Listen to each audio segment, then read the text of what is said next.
We've been there since the very beginning. 20 left, the main event, the mud, the blood, the beer. Organizing the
Seconds. Is this where the damn drumming and the music kicks in? Yeah.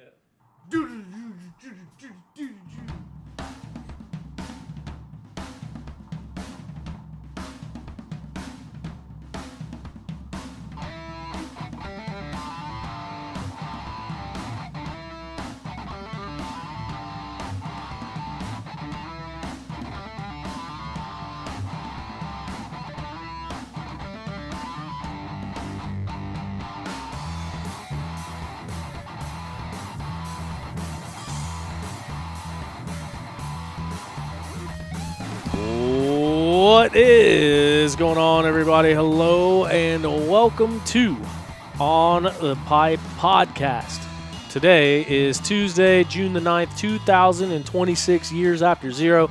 I'm your host, as always, Tyler Shepardson, and you're joining me just in time for an episode of OTP Tuesday.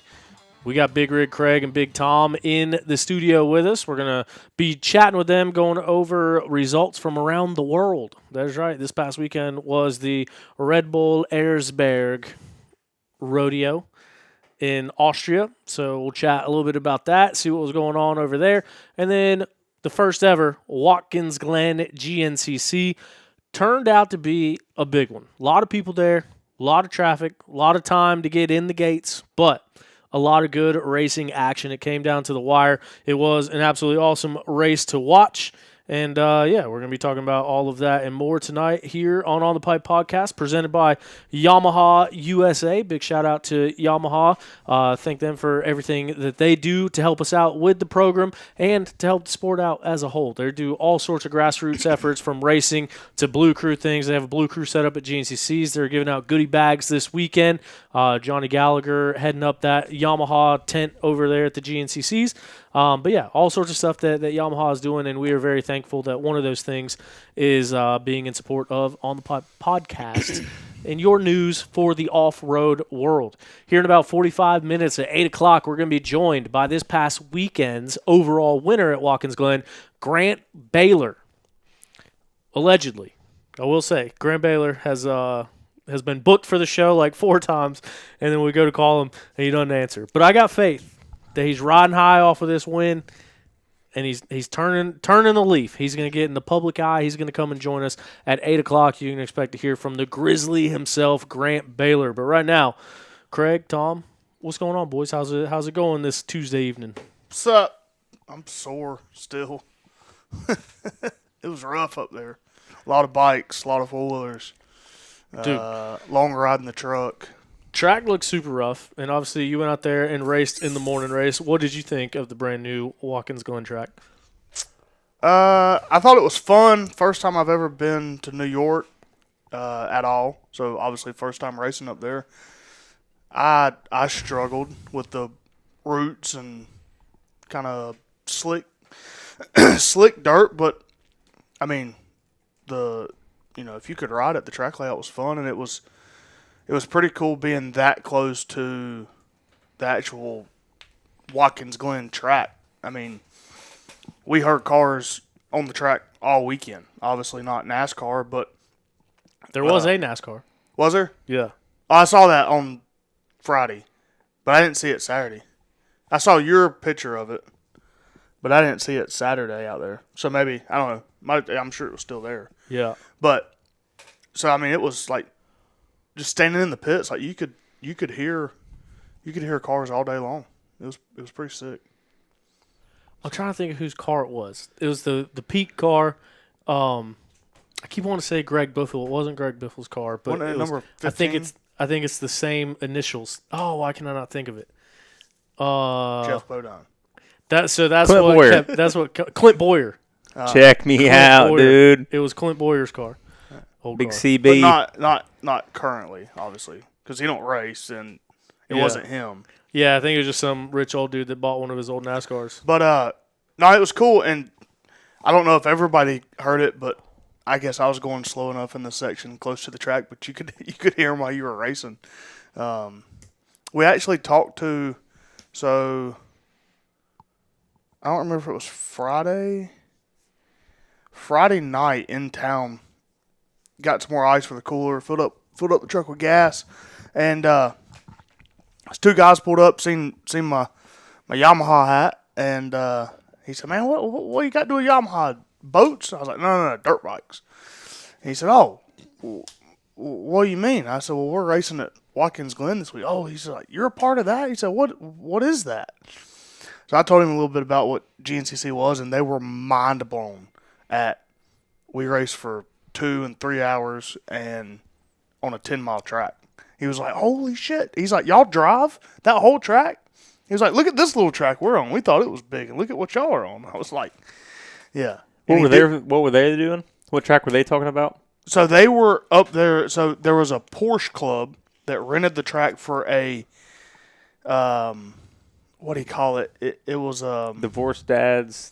Pep No, rally. It was like SCCA or something. but it was a teaching session, right? Teaching. They had to say it was teaching, right? For insurance rules, I'm assuming, whatever. But it was just this club of guys that own a bunch of Porsches that, I mean, they let other people in too, but basically rent the track, split it, and have coaches out there for the weekend and just run laps. What if they let a buddy with a Toyota with liftgate get up there with the Porsche and make some laps? But they were from Annapolis, Maryland. Oh, really? Yeah. So, I thought that was cool as hell. Like, obviously, Watkins Glen, I've done so many laps on iRacing over it. And from my whole family, I know I said it before, my whole family lives like 15 minutes away from the track. But when I was going up there, it's like, dude, we're going to Watkins Glen. Because Talladega, it's down the road and across the street. You don't even see the speedway.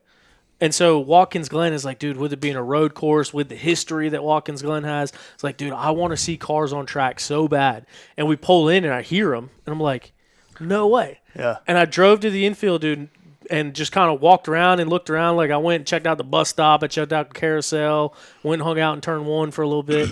And I just thought it was so sick that they had tracks or cars on track. And like you said, they ended up being there all weekend.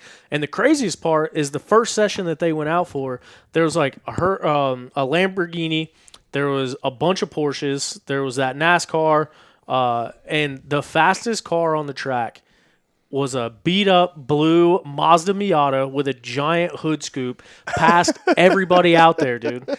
He came by, and I stood there for a couple laps, and he came through, and he's in front of a couple Porsches that were with him. Comes through the next time in front of another couple Porsches. Came through the next time, and he's leading the Lambo into turn one. I was like, That's whoever this sick. dude in the Miata is rolling. rolling. So super pumped that we got to see cars on track.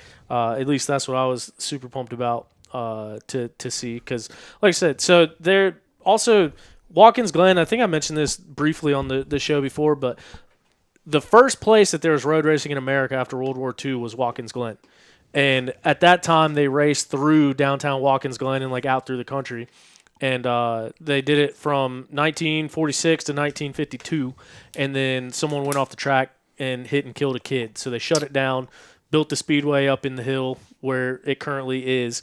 But they have the whole original track mapped out. So I went and drove that, like the original track. It was 6.6 miles. In the town? Yeah. That's awesome.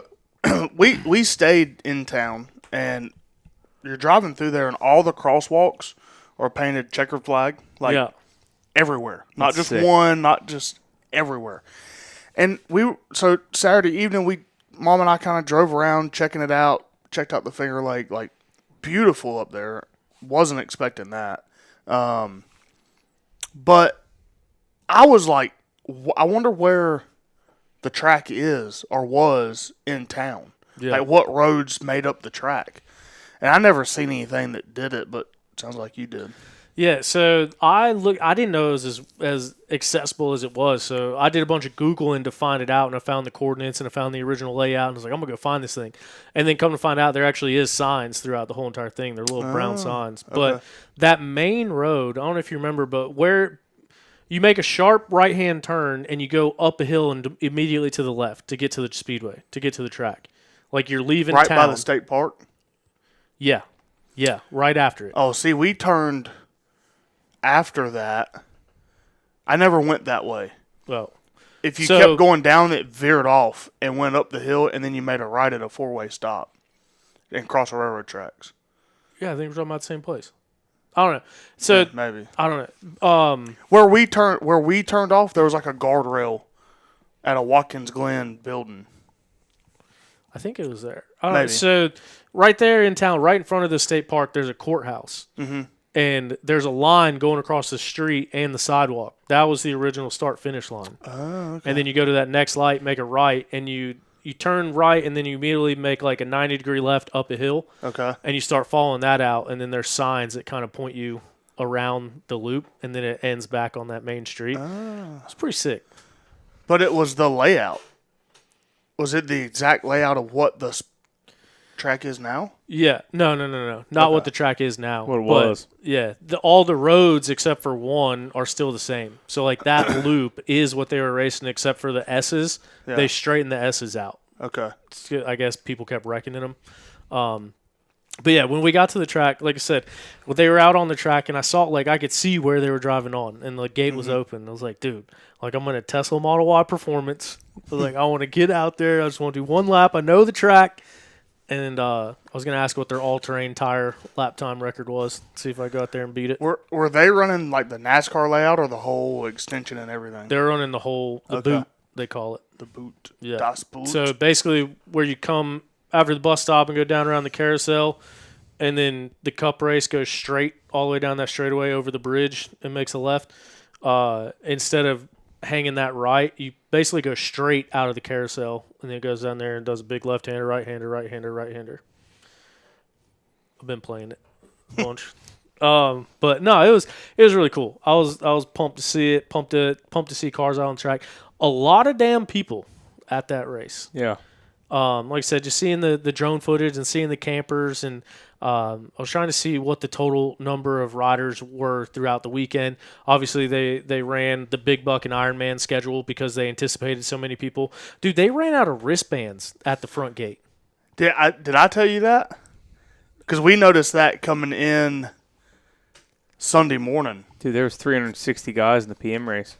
Yeah, it was huge. That's pretty There's gnarly. never that many. How many was in the 2 a.m. races? Right at 300 and something in both of them.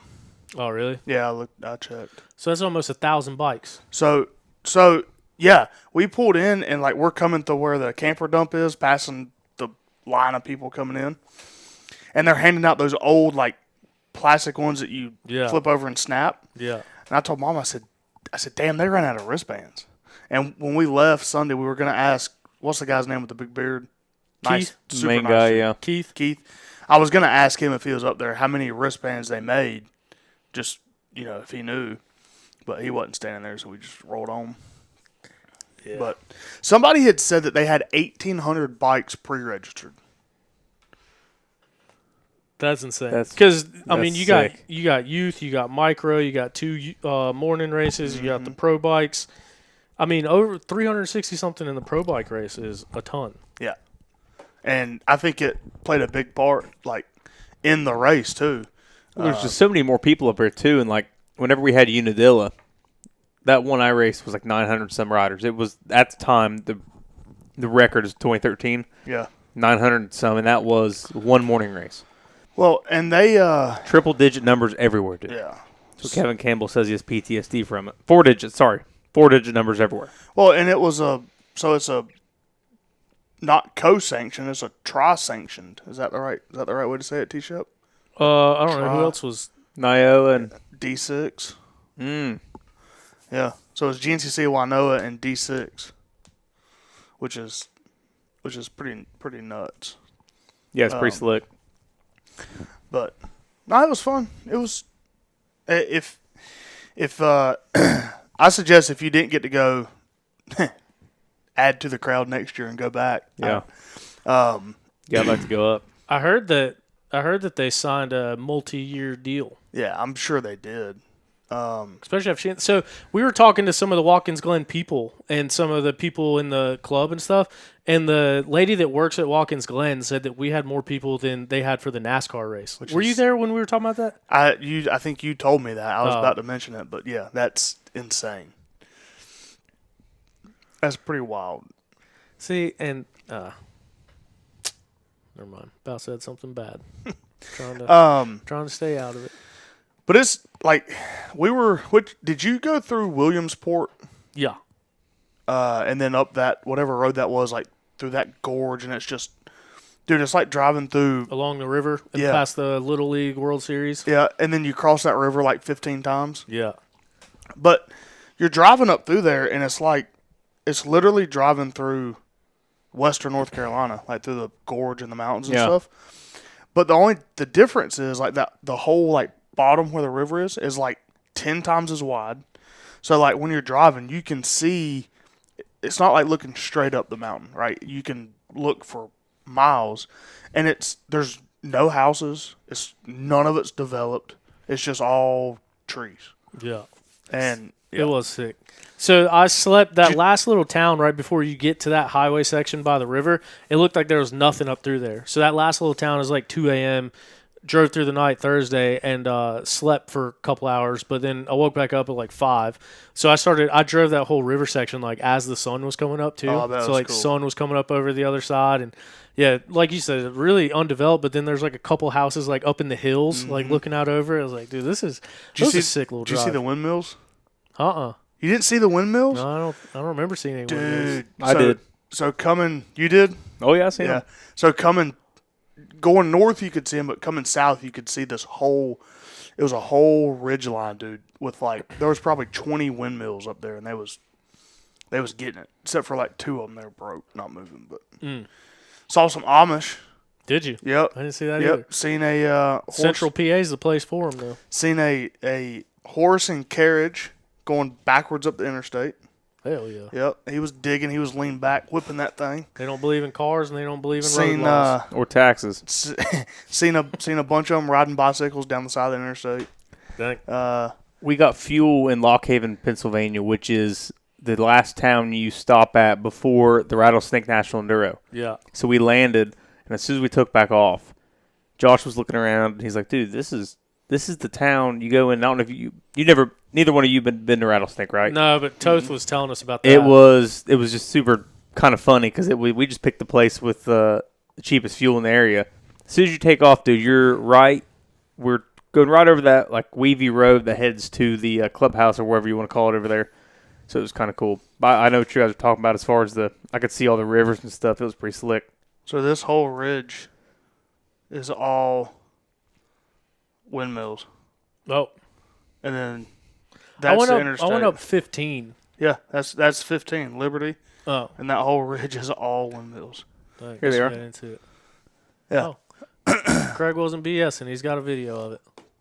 Um, Craig flew Toth up to the race. I'm standing there in the parking lot. I think it just got back. Oh, so Watkins Glen State Park. Went down there and did a maternity photo shoot with. Speaking of, thanks for the heads up for all the stairs. I told you that. No. Yeah. I said there was 800 stairs. The park ranger told us there was 800 stairs. Oh, I climbed every one of them on Saturday. Did you take the stairs back or did you take the other trail? I want to say the F word, but and Mom's listening, so she doesn't want me to. But we took the tram, the bus, back from the top down. There was no way we were walking back. Oh. I mean, could have, but it was 5:30. Yes, as you're walking back up, the park ranger told us because Haley, and it was the maternity shoot was for Michael and Haley McAvoy, who is Grant Baylor's mechanic and also the owners of E-Rock. That's why we talk about E-Rock. But she's like due next week, so she is super pregnant. And so we started walking into the woods, and these park rangers were like, You sure you want to do this? Like, what? When's that baby supposed to be here? I was like, maybe before we get back in the parking lot. Where did y'all go in at? The other entrance, not the main entrance. So we went in at the main entrance in town, and you walk up, and they had that whole bottom section closed. Yeah. And the trail goes to the right, and you start walking up and up and up, and then it flattens out. And then you walk down, and then you start walking up the gorge. It was how'd them legs feel? Smoked. So then you walked up. You got to the end and walked up all them stairs at the end and got the tram at the south entrance. Yeah, we walked up Jacob's Ladder. Yeah. Whatever. I know that's so what it's called. That's where we parked. We walked down that. Okay. And then when you're coming back up, there's a trail that splits off that avoids the stairs. It's just an incline. Damn, I should have hung out. Was that Sounds the like a good time. the North Ridge Trail or something like that? Yeah. Dude, I felt like I was about to die. And then every time I Dude, felt it was like hot that. Friday. Yeah. Yeah. How Every was time the I felt like spectating up that, there? I kept looking at her and I was like, if she is doing this 8 3/4 months pregnant, I can make it through. Yeah. At the race. to be honest, I couldn't tell you. I didn't spectate anything except for the pro foiler start and the Start of the PM race? start of the PM race. Then you guys rolled out? We rolled out. I don't blame you. I was there. Not for anyone's fault other than my own. This was, I hate to say it, dude, it was probably top 3 worst race weekends for me in my entire life. Well, that sucks. Yeah. But the area was cool. The area was beautiful. The track was cool. All of that stuff was cool. It's just I had to be up there Friday for that photo shoot, but then played golf on Thursday, and so I didn't leave here till like 5. I slept for 2 hours Thursday night. Friday night I went to bed at like 12:30, couldn't fall asleep. Woke up at 4, just wide awake. And then Saturday night went to bed at like 10:30, woke up at 5. So I just didn't sleep all weekend. My back was killing me. I'm way too old to be sleeping in a car with 11 blown out vertebrae that I found out about. So all of that made it. And then I drove through the night Sunday to get back here. Golf. So, it's a long story. You had a prime opportunity to get in on an Airbnb, and you waited till Wednesday, the week of the race, to want to go. Oh, we talked about that Sunday. No. We talked about it Sunday, and then you were going to check on it Monday. But I couldn't get an answer for them. Either way, it was, for me, I was delusional. I was smelly. There was shower houses, so I ended up doing that. But, yeah. It was a rough weekend. I do feel like But we made it. I did feel what am I trying to say? Like I got welcomed into New York because Saturday morning me and Mom's going to a bagel shop, get breakfast. It's like 8 o'clock Saturday morning. Like town's kind of dead. I'm just bebopping around, don't know where I'm going. Well, I made a turn on a road, and I stopped, and then I made a left turn, and I had my windows down. As I made a left turn, this lady behind me rolls her window down and screams at me, says, we use our fucking blinkers in New York State. And I was like, hell yeah. I'm thinking, Eat a bag of dicks. yeah, broad. what's going on so bad in your life that you feel like you need to yell at me at 8 o'clock in the morning when we're the only two people on the road for not using a turn signal? Ugly bitch must have looked in the mirror and ruined her whole day. She did, yeah. She was pissed. So I was gonna say too, like it seemed like everyone that I interacted with was super nice. Like everyone that we ran into was really nice, except for the people in the campground. Like back at the end, there was an employees only campground. Huh. They were not nice. They did not like dirt bikes being there. Like Watkins Glen employees? I think like Watkins Glen volunteers, but yeah, it's like an employee parking lot, like down by the 2 and 3 mile marker. It's down back in there. So where we turn left into the GNCC, keep going straight? Yeah. Yeah. Yeah, at the end of that road. Well- Because that was the other thing, too, that I was going to say about the layout is, like I said, being delusional, I was short-tempered. Everything was making me mad. But to get back and forth, that track was so spread out. Like, Yeah. it was very long, and 1, 2, 3, 4, 5, 6 was on this side, and then everything else was on this side. So to get back and forth, you had to run the entire distance of the speedway to get back down there and then go back into it. And then that whole straightaway down there was super rough, and it crossed the track. There's a fence, and so the track went through the fence in just a couple spots. Well, the only way to get through it is you got to cross the track and through the fence, and so every other way you're going backwards on the track, and it was really, really tough to navigate, to be able to get around as much. There was a complete blind corner where you go out like head on with people. And I sat there waiting, listening, watching, didn't see nothing go. As soon as I go, Gavin Simon comes around the corner.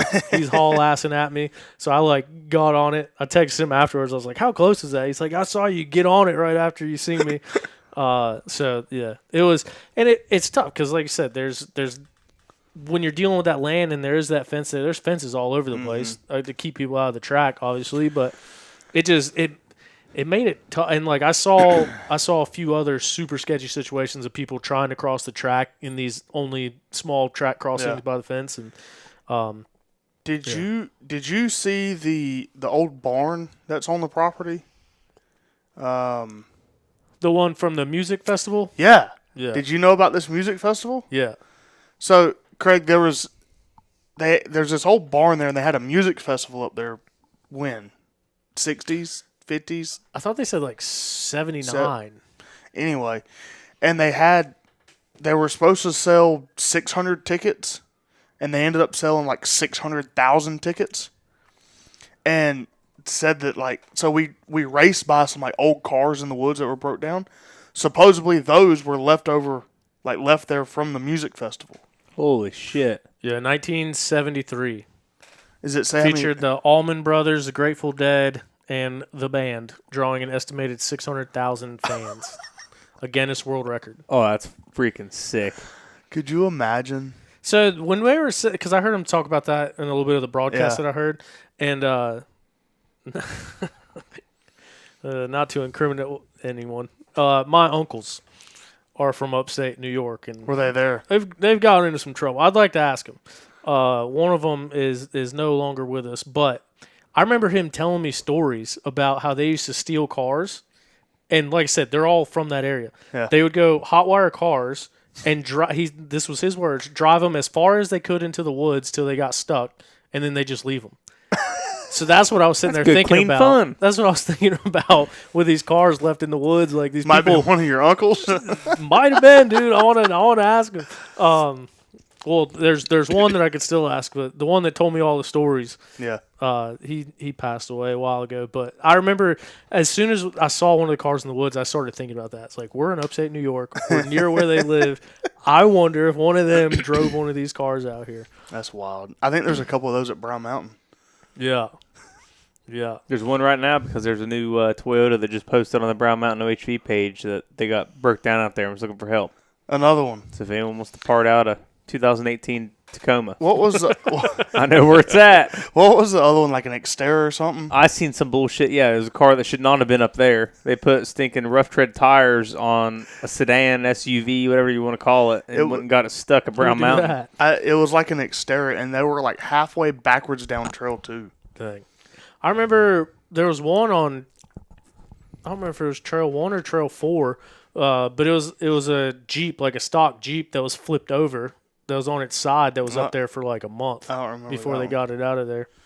This one was like no idea how they got it this far down that trail. Dang. I bet I can find it. I will say I have driven a cargo van as far as I could up that road before. I didn't make it very far though. When I was in college, we drove a Taurus up a trail like that, pretty damn far.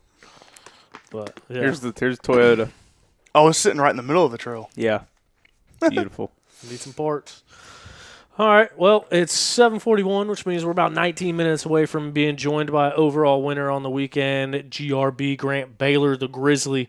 We're going to chat with him, see how his weekend's going. The new National Enduro points leader, too, Grant Baylor. So I guess it's time that we dig up some results. We dig up results each and every week, courtesy of DPG, Dimmer's Precision Grading. They help us dig up these results. They're a full-service grading company. No job too big or too small. They do residential, commercial, anything in between. I think they're actually having a ride day right now at the DPG MX compound.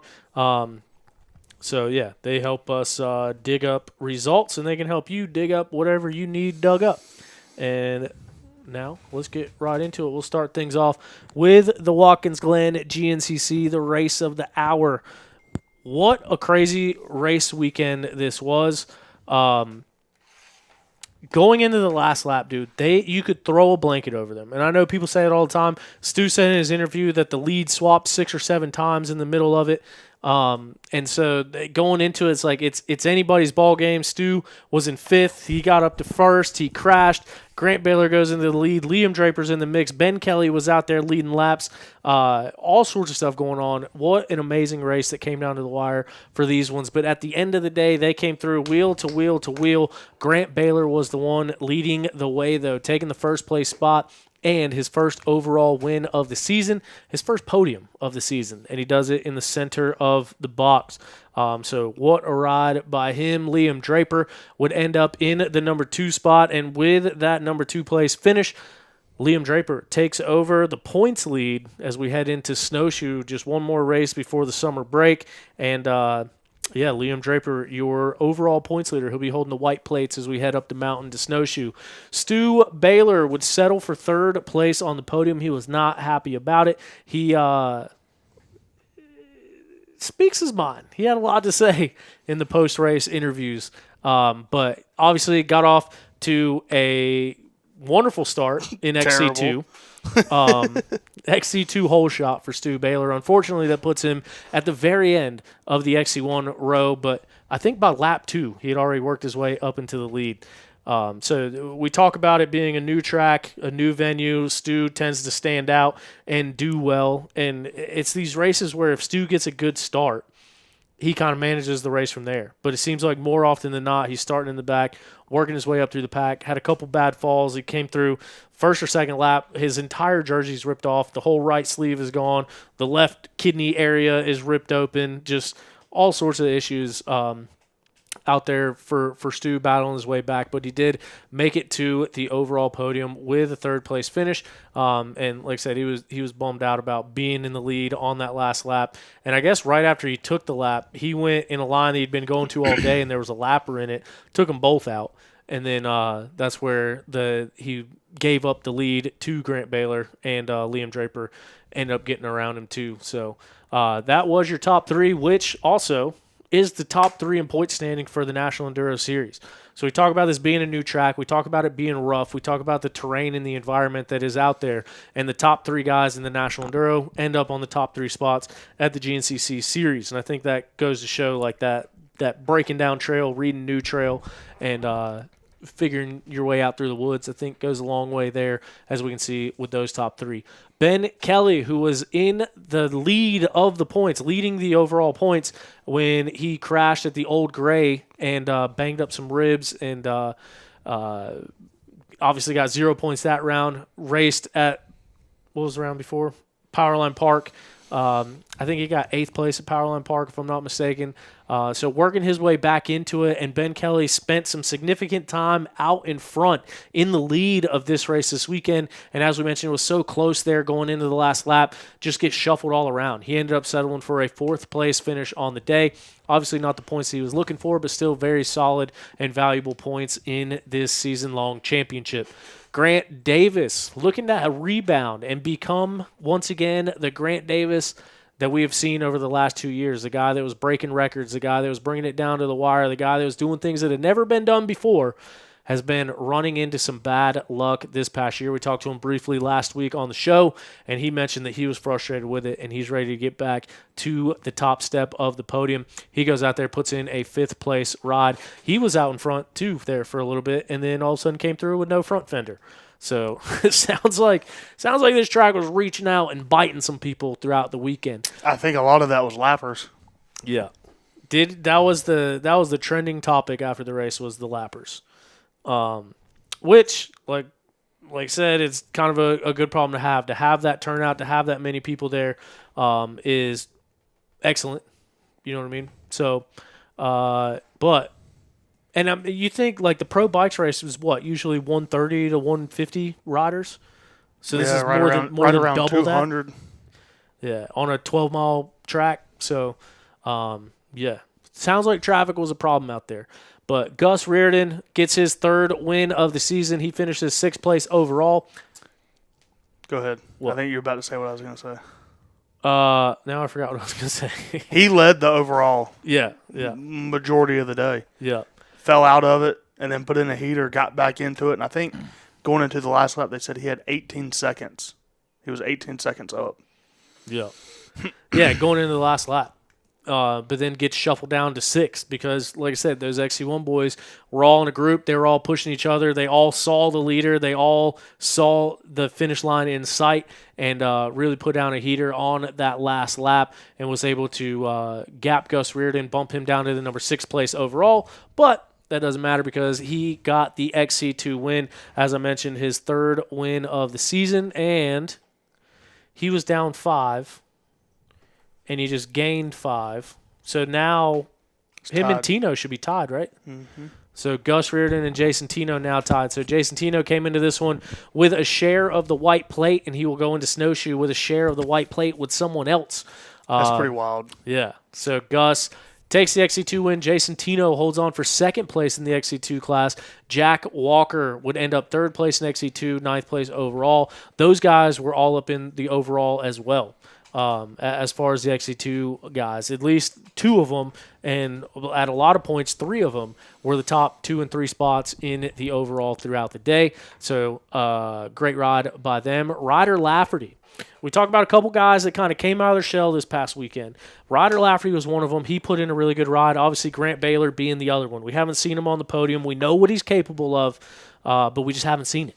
And so for him to go out there and kind of make his way through the pack, and I was actually in the pits at like the midway point, and I think Grant passed Caleb Russell for like 7th or something. As soon as he did that, Brooke Cosner was sitting there. He's like, "Oh, he just got past KR. It's on now. He's going to the front." And I was like, "He just passed for like 7th. What are you talking about?" And then next thing you know, he's another guy ahead. He's another guy ahead. He's another guy ahead. Holy shit, Grant Baylor's leading this thing. Yeah. So it was funny that she called it in that moment. So watching, because we watched it the whole way home, but every time they showed him, he was either closer to the lead group or had picked one off. And I was kind of thinking to myself, I was like, Grant's going to the front, and if he's doing that in the first hour and a half or the first 2 hours, they're in trouble. Yeah. Because that's, his MO's always kind of been digging himself out of a hole. Yeah, and he hammers down the last hour and catches everybody off guard. This one, he was coming through early. Yeah, and you got to think, like, once he got his first sight of Stu, I think they were running 4th and 3rd at that point. Once he got that first sight of Stu, it just gave him a little bit more motivation, I think, to catch up to him. So We'll have to ask him about that, the breakdown of his race when we talk to him about 10 minutes. I was hoping they'd be wheel to wheel, like 1-2 going to the finish, and just see what would happen. Yeah. It was close, but obviously Liam Draper right there in between them. Josh Strang also had a good ride, 10th place overall. Can you go over what's the time? And Craig was right there with Strang too, but I want to see the time difference between 10th and 1st. So 2:59:22 to 2:57:40. So 2 minutes. Yeah. I But thought it was closer. First through, let's see, 1, 2, 3, Well, top 4, 5, 5, 6. 6, 7. Yeah, down to Ryder is still in the 2:57. Yeah. Am I seeing that right? Yeah, that is gnarly. Yeah, and then a minute To to Tino. So down to Ryder Lafferty, 7th place overall. That's 28 seconds. Mm-hmm. No, that's 18 seconds. Yeah, 18. Seconds between 1st and 7th place. It was damn near wheel to wheel to wheel to wheel Yeah, to wheel to I don't wheel think to you can get much closer racing than that. It was one of the best races I've seen in a long time. Dude, when they came through for that last lap and the white flag was going out, I saw someone out in the woods. I was like, here we go. This is going to be insane. Somebody, I think either Thad posted it or shared it. He was in a section. They was all coming. He was like, these boys are sitting in that last lap. And then 4 of them went through there with their feet off the pegs. It was that ditch and up the Rudy Hill. Yeah. Yeah, I made it down there for 1 lap. It was too hard to get to, so I never went back again. But as you mentioned, like Gus having the overall by 18 seconds, for those guys to ride like they did and get back up there that last lap just shows how hard they were pushing and how hard they were going for it. Jordan Ashburn, 13th place. So I guess we can just keep going down the list. Craig DeLong in 11th. Caleb Russell, 12th. Jordan Ashburn, 13th place. We mentioned he was the one with the white plates, with the points lead. Couple back-to-back not ideal races for Jordan Ashburn, especially after clicking off 2 wins in a row and having the season that he was having. I think he got, 8th or 9th at Powerline Park? I think it was like 10th. Yeah, something like that. And then 13th this weekend. So not sure what's going on there, but I know. Keep going. I was going to say he's not time to hit the panic button, but to be in that position, and Jordan Ashburn, a former champion, this is how he got it done with the consistency, being up front, winning a couple races here and there. And that's how he won a championship. And so now to be in that position that he was in, and then back-to-back races were not ideal, but he's got to be a guy that's excited to go to Snowshoe because he likes the technical stuff, he likes the gnarly stuff, he likes the rocks, and looking to rebound. And Jordan Ashburn, hell of a rider, really good guy. So I don't mean anything bad by talking about these last couple rounds. I'm just saying when you're in that position, the championship is in sight, you're out in front, it's got to be stressful to have back-to-back races get away from you like that. Well, and him and Mike were both up front at the start of the race. Mm-hmm. I mean, he was up front for a while. Yeah, and I think they might have got together and wrecked each other. Nope. Or I could be off on that, but like they both dropped back at the same time. Yeah. So interesting. The top amateur and 250A class battle came down to the final 3 turns of the racetrack. Hunter Smith worked his way from the back to the front, led the majority of the race there in that 250A class. Cooper Jones was out in front early on, and he hung right in there until the bitter end. 3 turns from the finish. Hunter Smith goes left around some lappers, and Cooper Jones goes right around some lappers, and Cooper Jones made it through the traffic to the other side. 2 turns to go, takes the win in the 250A class and the top AM spot honors. Hunter Smith from the Racecraft Husqvarna team ends up 17th overall and second 250A, second top amateur on the day. He was bummed about that one. Talked to him a little bit afterwards, but he did also mention, which we heard his mentality when he was on the show. And he was probably running late for work by the time I was talking to him 5 minutes after the race.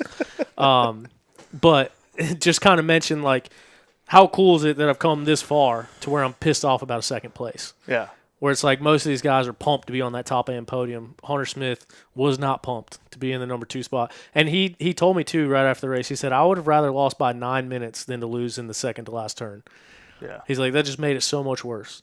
But no doubt he'll bounce back from that. Still solid ride, second place in the 250A class, 17th overall. And then Lane Whitmer would round out the top end podium with a third place in the 250A class, another 250A sweep of the top end podium. All right. Oh, and then WXC. Danielle McDonald gets back into the win column. You want to know why? Because she was riding a Yamaha, and it was revving her hard out there.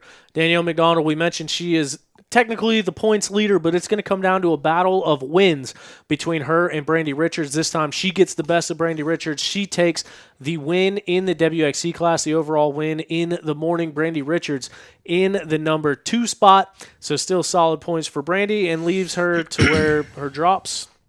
Right now I think Brandy's dropping like a 7 and an 8 or a 6 and a 7 or something. And then everything else is wins and seconds and stays on that streak right here. I think Danielle McDonald is actually in the same boat. I think all of their drops are seconds or maybe a third.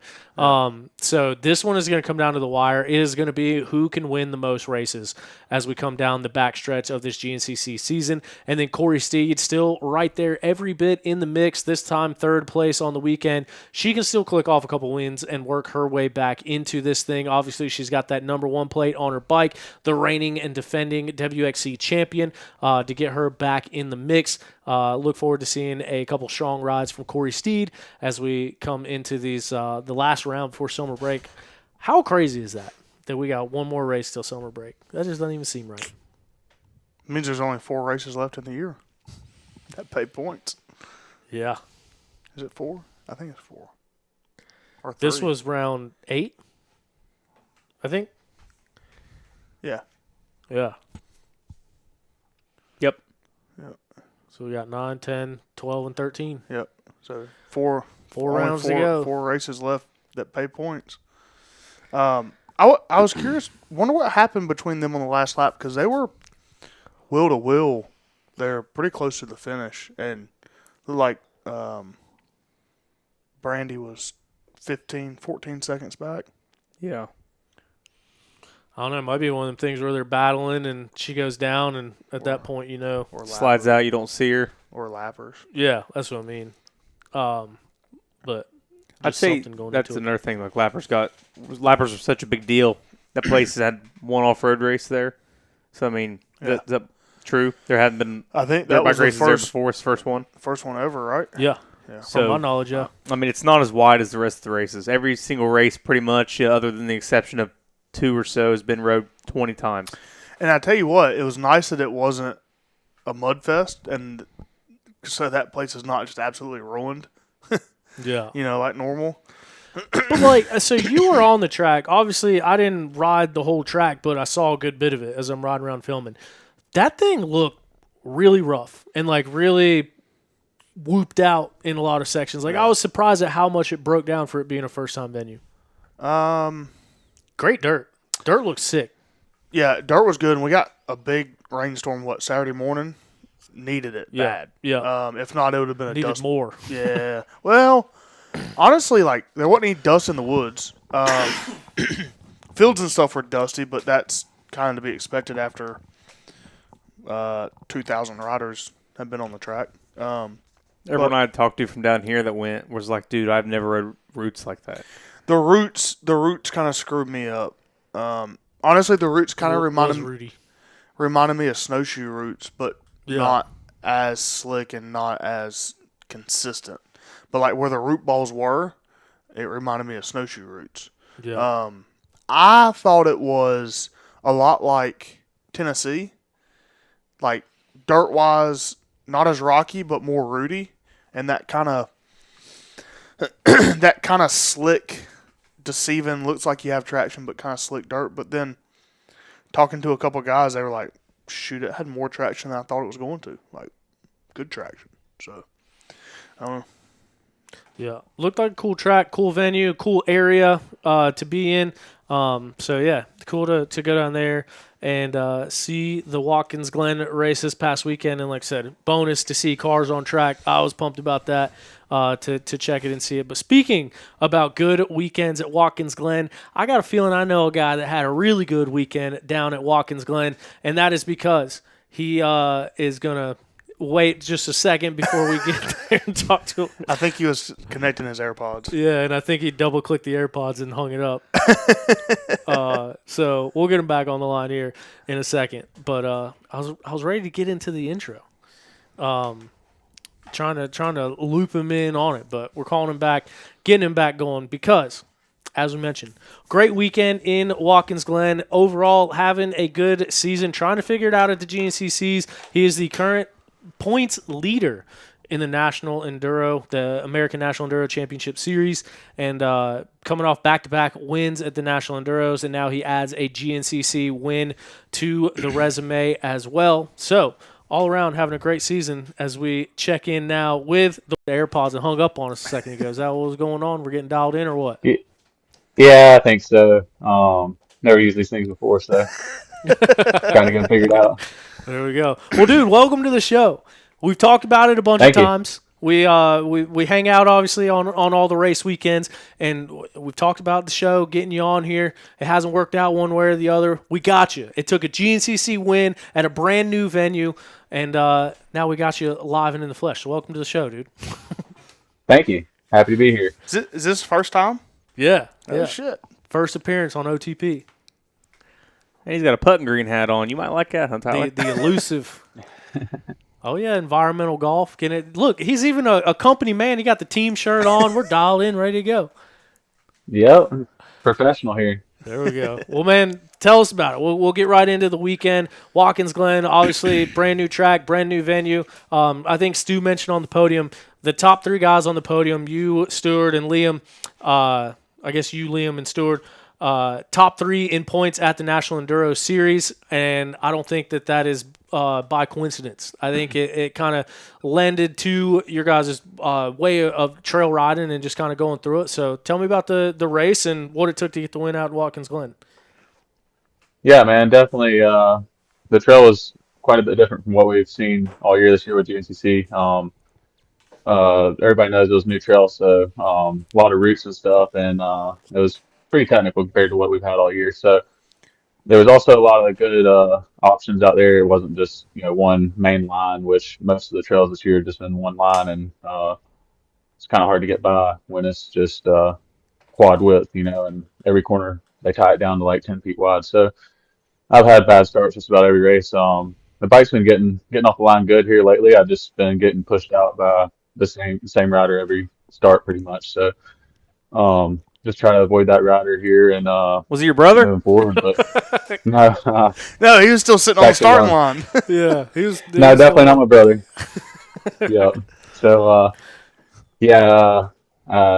just this weekend got another decent start mid-pack and got pushed out by the same rider, but still managed to get into the woods like mid to late pack, and then maybe a mile or two in, I clipped a tree, I think, with my bark buster, and it just kind of took the front a little bit and caught the edge of the rut, and it just pulled me right off the track into a tree and kind of just knocked my head a little bit and took most of the impact to my shoulder, and I'm feeling a lot in my ribs and like from my sternum over to my shoulder and all the way on my backside too. I mean, it's just everything's pretty sore through there. So and my neck and everything, a little bit of whiplash, and so that tree, that was a pretty good hit, and took me a minute to get back going. I was seeing some stars, and I feel your kind of just pain. started picking my way through.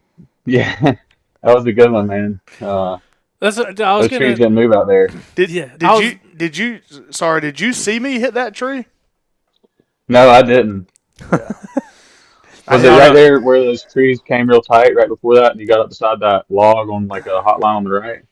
Yes. Crossing Like crossing the road. Damn, 10-mile track. Yep, These boys right know after you cross exactly the road. where each other wrecks. Well, so I smoked a tree, and I pull over to the side because I thought I broke a finger. I couldn't move it for a second, and front end's all crooked. Grant pulls up on the e-bike. He's like, "Man, you good?" And I was like, "No, I just hit a damn tree hard, bad." I know exactly what it was because the first lap when I went through there, man, it looked like I had plenty of room on both sides, and I shot the gap and I clipped on both sides, so it was a lot tighter than it looked. And that's interesting too, because I think you were the only guy. Well, I don't see almost anyone anymore run Barkbusters, but you're the only one on Pro Row with Barkbusters. And I guess coming from the National Enduros, that's kind of your primary. I think it's what you like the best, I'm assuming, because most everybody who rides that primarily likes it better than GNCC, because I think 3 hours sucks, in my opinion. But that's just what makes you keep Barkbusters all the time? Is it just be able to hit shit and not have to worry about master cylinders and stuff and breaking fingers?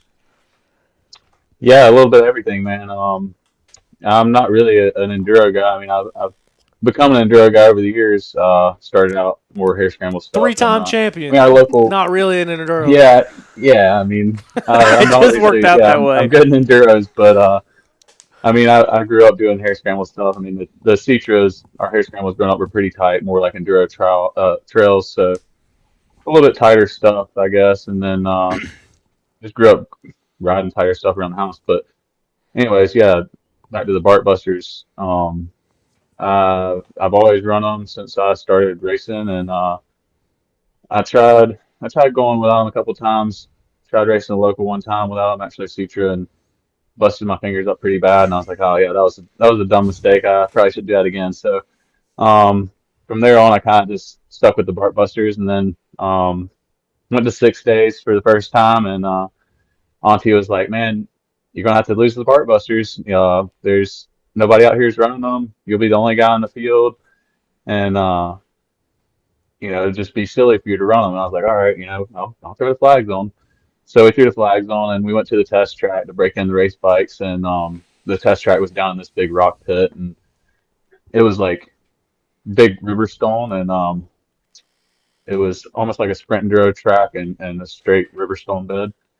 But there was some gnarly like whoops, and I came out of the corner and clipped the whoop a little bit sideways and high-sided off of it, and I tore the massive cylinder off the clutch and the brake, and I mean ripped the grips off, like the whole 9 yards. The handlebars, all the controls were gone and destroyed. So I went back and I was like, Auntie, I think it'd be a smart idea to keep the Barkbusters on, just so that Well, we can keep our I controls for guess 6 we days. can put the Barkbusters back on.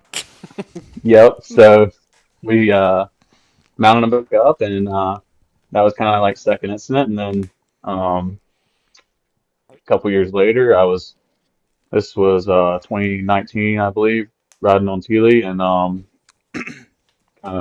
same deal, breaking in a race bike, and it was new, so it didn't have Barkbusters on it.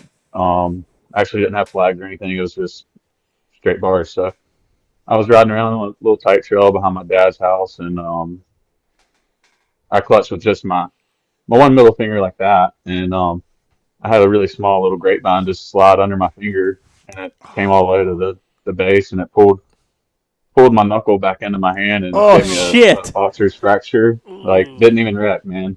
Just ripped the hand off the bar, and I kind of just like laid the bike down, fell over, and yeah, I knew instantly. I was like, man, that thing's messed up. I could feel it sticking out, and after that, I was like, yep, I'm done with. Yeah, I'm going downstairs and putting hand guards on my bike. Dude, now. there's something nostalgic about it, too, because when I was young, like, I could always get, like, Moose Racing ones, but when you're a kid, you wanted Barkbusters. You wanted Cycras, because Cycras had the big, goofy-looking. You thought those were badass. My dad called them the cat's me and meow Sherry when he both paid had for those. them.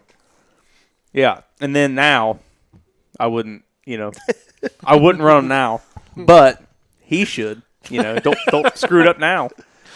They're Yep. Cherbies. Yeah. Runs at Cherbies, dude. Come on. A Cherby and Cycras, Yeah, same so, I thing mean- now. They're Yeah, bottom they out. are. Yeah, that's true. Hell A little yeah. bit of everything for me, man. This I don't like riding without them. Yeah.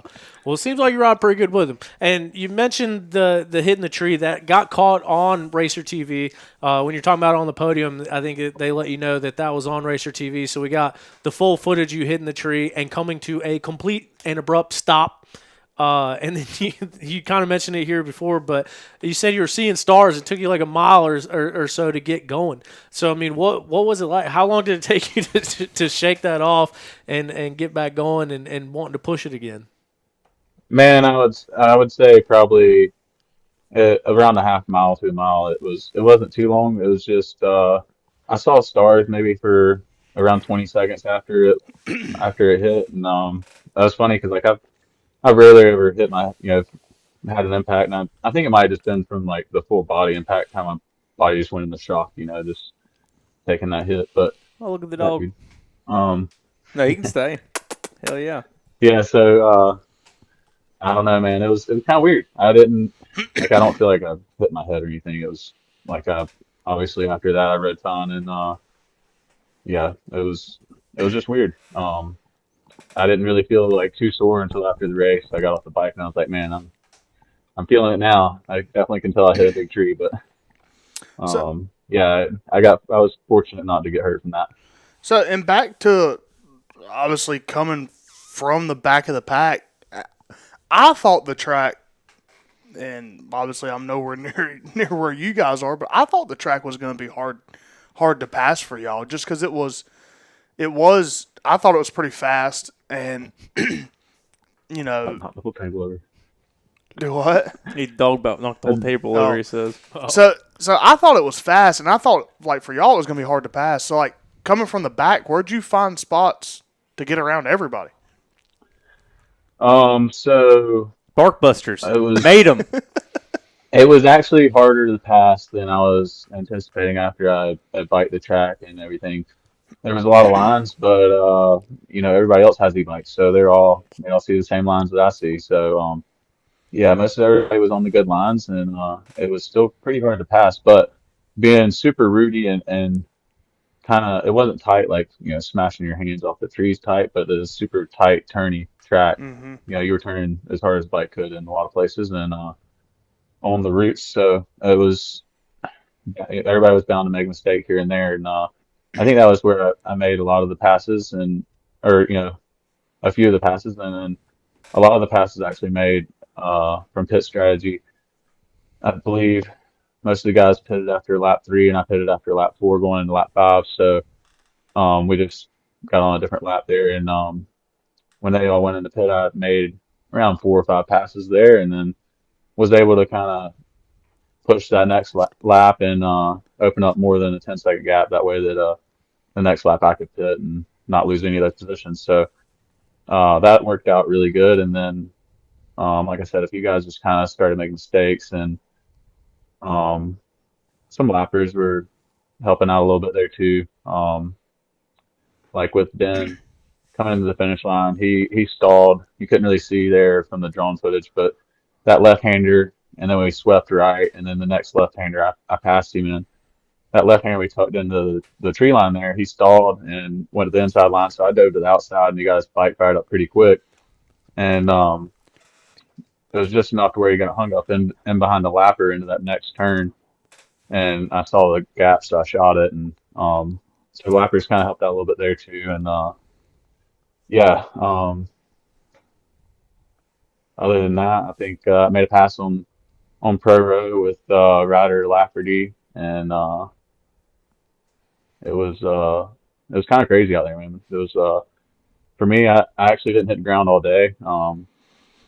I hit that tree and kept it 2 wheels, but It didn't hit the ground. and then yeah, and then the last lap, I like after I got in the lead, man, it was like once I caught those other riders, it was like since I was the first guy on the track, they didn't expect me, and I would go to pass them on the side that had more room, and then all of a sudden they would kind of move over and push me off the track, and I'd have to brake and go back around the other side or whatever, happened. But that happened a lot that last lap, man. I was kind of just trying to keep it on 2 wheels and stay away from those guys, and then one of them got into me around the like 4 mile marker, I believe, and um,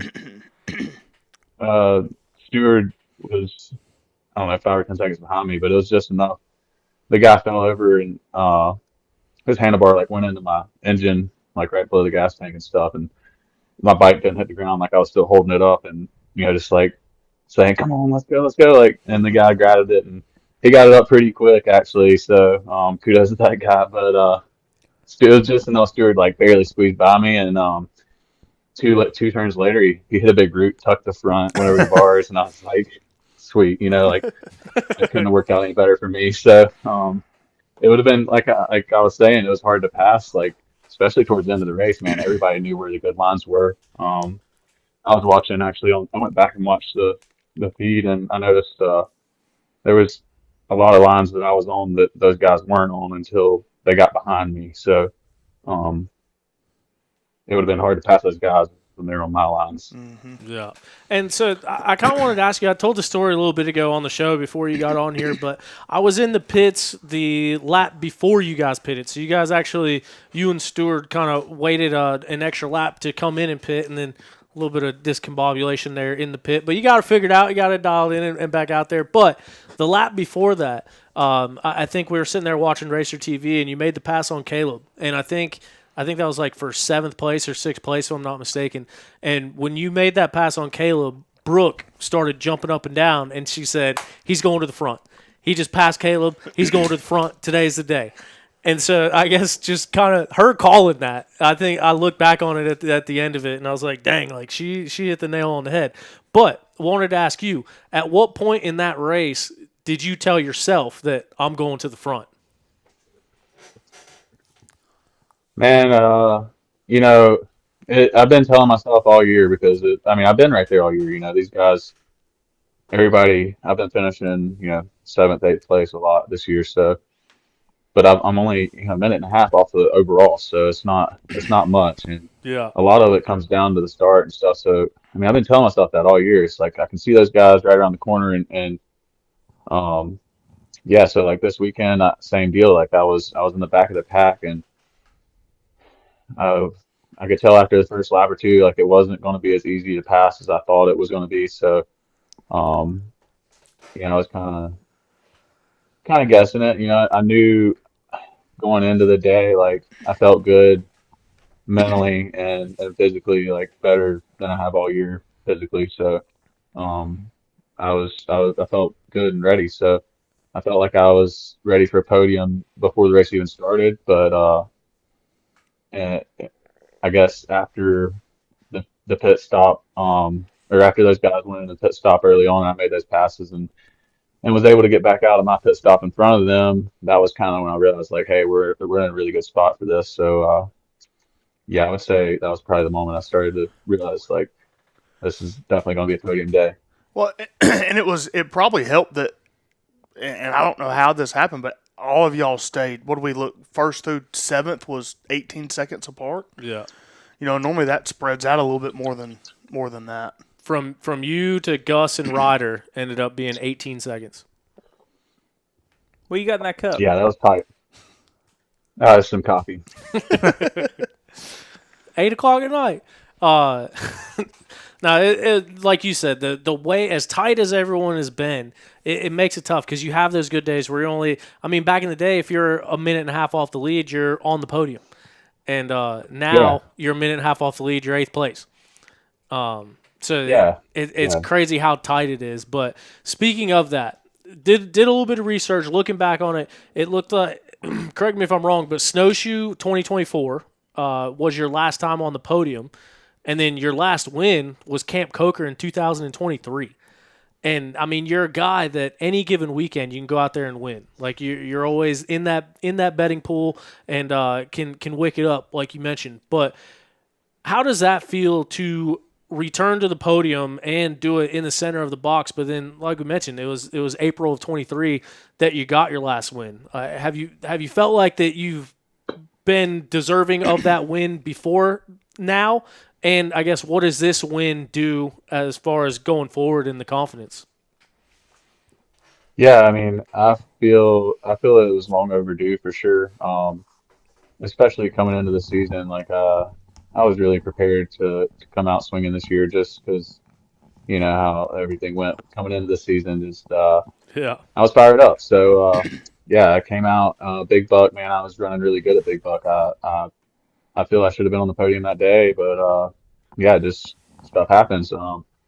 made a little mistake, kind of similar deal to like what happened first this past weekend, and instead of shoulder catching the tree, I caught it with my knee that I just kind of got back good from the 2024 injury at Big Buck. So yeah, I at Big Buck this year at first round, I clipped that pine tree with the knee. I mean, I was probably going third gear and just straight into it with my knee and Ugh. handlebar radiator, and dead stop, and it just like threw me straight off the bike. I'm surprised I didn't break, a hip or something like that, crazy femur. I remember With after that that hit, race, but you thinking that you broke your femur.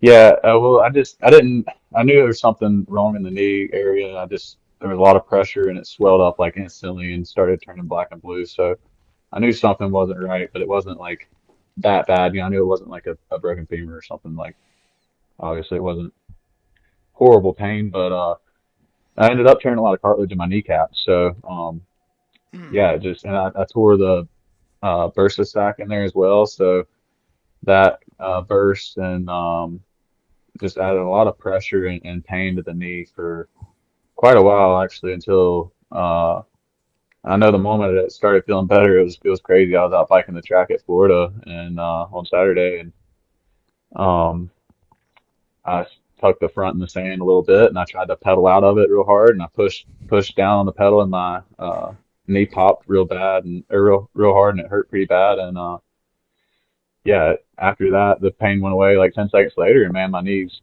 been like great ever since. I don't know if it was just some cartilage that was caught up in the joint there, and it was kind of giving me issues, but yeah, it's just been a little sore since then. Not really like holding me back, just a little sore and weak. But yeah, um,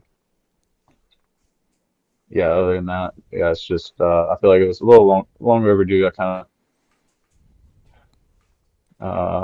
I felt like I had some good runs this year, just a couple mistakes here and there, and bad decisions on my part, during the race is kind of pushing the subject a little bit, um, put me back. But yeah, um, we've had a pretty good year so far, just steady back there and around eighth overall. Yeah, and Grant, so being the points leader for National Enduro and then having a win like this weekend, you have a brother that kind of puts his life out on the social media. Everyone kind of sees what he does. Pretty, pretty vocal with everything, but you are the polar opposite, right? You're just you're chill, you kind of keep to your own, you and yours. What kind of makes you do the things the way you're doing it? Like always just kind of training at your house, doing your own workouts at your house, and not being over at the shoals and doing all the things that the rest of the group does? Is it kind of one of the things where you've done it, it doesn't seem to always fit your style, and obviously this is the way you prefer to do it because this is how you're doing it, but what makes you set up your training the way you do?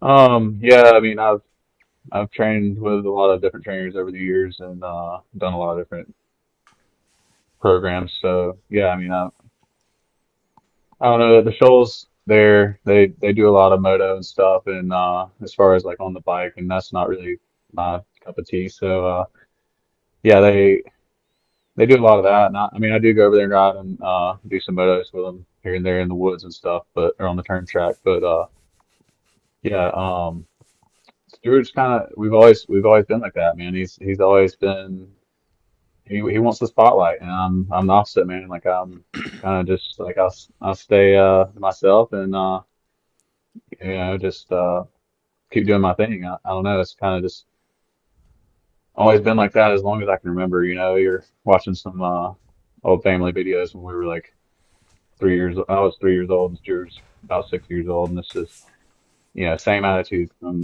that moment. From both of us, you could tell.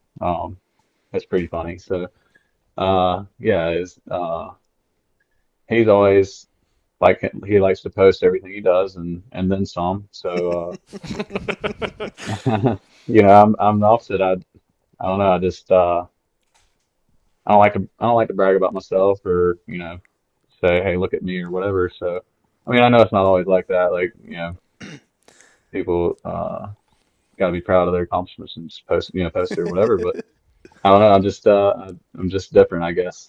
Well, there ain't nothing wrong with that at all, man. I mean, whatever gets you going. But I kind of feel like you probably poke the bear a lot, giving Stu shit for how much he does post and whatnot. And do y'all get into like some brotherly rivalries and arguments and knockdown dragouts? Like this weekend, you cross the finish line in front of me, you just turn around on Racer TV. You should have just gave him one of these.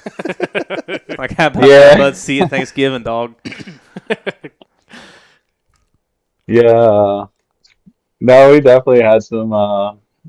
We've had some disagreements over the years, but Dude, here over the last few years, I don't know if I we can bring seem to this get up, along but pretty well. he posted. I was this was you guys were probably 14 and 17. I just got Instagram, and he posted you were supposed to be on a road bike ride with him one day, and he caught you at like an ex-girlfriend's house or something, and he posts the whole thing on social media, Dude. just talking shit, and I was like, I can't believe he did that to his brother. I was like 14. I guess you were probably 15, 16, right? I don't remember. I was in high school, I think, when I seen it. Was that when he posted a Yeah, picture of that old Ford truck y'all had? Yeah, I was probably 15. Yeah. But the funny thing was, man, that was like I don't know, that was 2 or 3 o'clock in the afternoon or something. I'd already gone to the gym that day and worked out with my trainer, and he slept in. He used to sleep in every day till 11, 12 o'clock. So the funny thing is people don't really see that; they just see whatever's posted on social Yeah. media, Yep. and they believe whatever whatever whoever says because it was posted on Facebook or Instagram or whatever. But yeah, I mean, in reality, I had already gone to the gym that day and done what I was supposed to do, and I was winning championships back then and winning every race. So he did. I don't even know what he was talking about there. But you know exactly which one I'm talking about. I remember it was plain as day. Oh, It yeah. was so funny, dude. And I'll Yeah, tell you, I know exactly. I remember the day for sure. Like I definitely called him. I remember all you that. piece of shit. What are you doing? You got up at 11:30, brother. I got up at 9. Grant's still mad about Grant it. I still can see pissed. it struck a chord. Dude, I mean, people. Well, like Johnny Gallagher brings it up on the live feed of the GNCCs like every few races. So I don't know. It's just What's he bring up? people hold on to that stuff, and that makes me look like the guy that doesn't try or doesn't care about what I'm doing out here, and like I don't put in the effort and the work. So Well, I'll say this: there's other riders that do similar stuff. Like you don't have to go on a 2-hour road bike ride and go do a full gym workout for 4 hours a day to be in shape. I mean, you're not doing all those things, but you're working. You don't just because you do your stuff differently doesn't mean you're not putting in full effort. You just went out there and outran the fastest guys in the world because you are one of the fastest guys in the world, and you have your own way of doing things. People say the same thing about Josh. Well, Josh will be out there for 4 hours a day with a shovel in his hand making bicycle jumps. I don't see anyone else doing shit like that. Like everyone has their own niche, and there's guys. I actually thought about this the other day. Is it Anthony Ruiz, the Mexican boxer, the big guy who knocked out Anthony Joshua? Is that the names? Andy Ruiz. Dude, and everyone he got into the boxing ring with him, and everyone's like, dude, this guy has not been working as hard as this other guy. He's not been doing this, that, and the other. And he had been doing it. He just didn't do the same thing. He didn't do it on social media. He didn't weigh 135 pounds. Like, he just did it his own way. So I think for people to say things like that, just because you might do things differently, obviously you're still doing the same results or better than most people. Like, think of how many people were probably working out and just sacrificing so much, and then Grant goes out there and he does his own prep work and he wins the race. You don't have to do it the black and white way. You know what I'm saying? So yeah, I mean, to that point. and I mean, I still work out just as the same as the other guys do. I ride my road bike and lift weights and all that stuff. So I just don't post it on social media. Yeah. That's the only difference there. I mean, there's no question about it. There's no way I would be able to do what I do without training and putting the work in. So Yeah. I just rather let my riding speak for me. Hell yeah. Curious, do you wear like a heart rate stuff during the race and track that stuff at all, or? Not often. I've only done that a few times, So- but I always do when I'm training during the week. So the reason I ask is there was something got posted of Liam and Gus of their average heart rate, and it was at like 170, 174 average.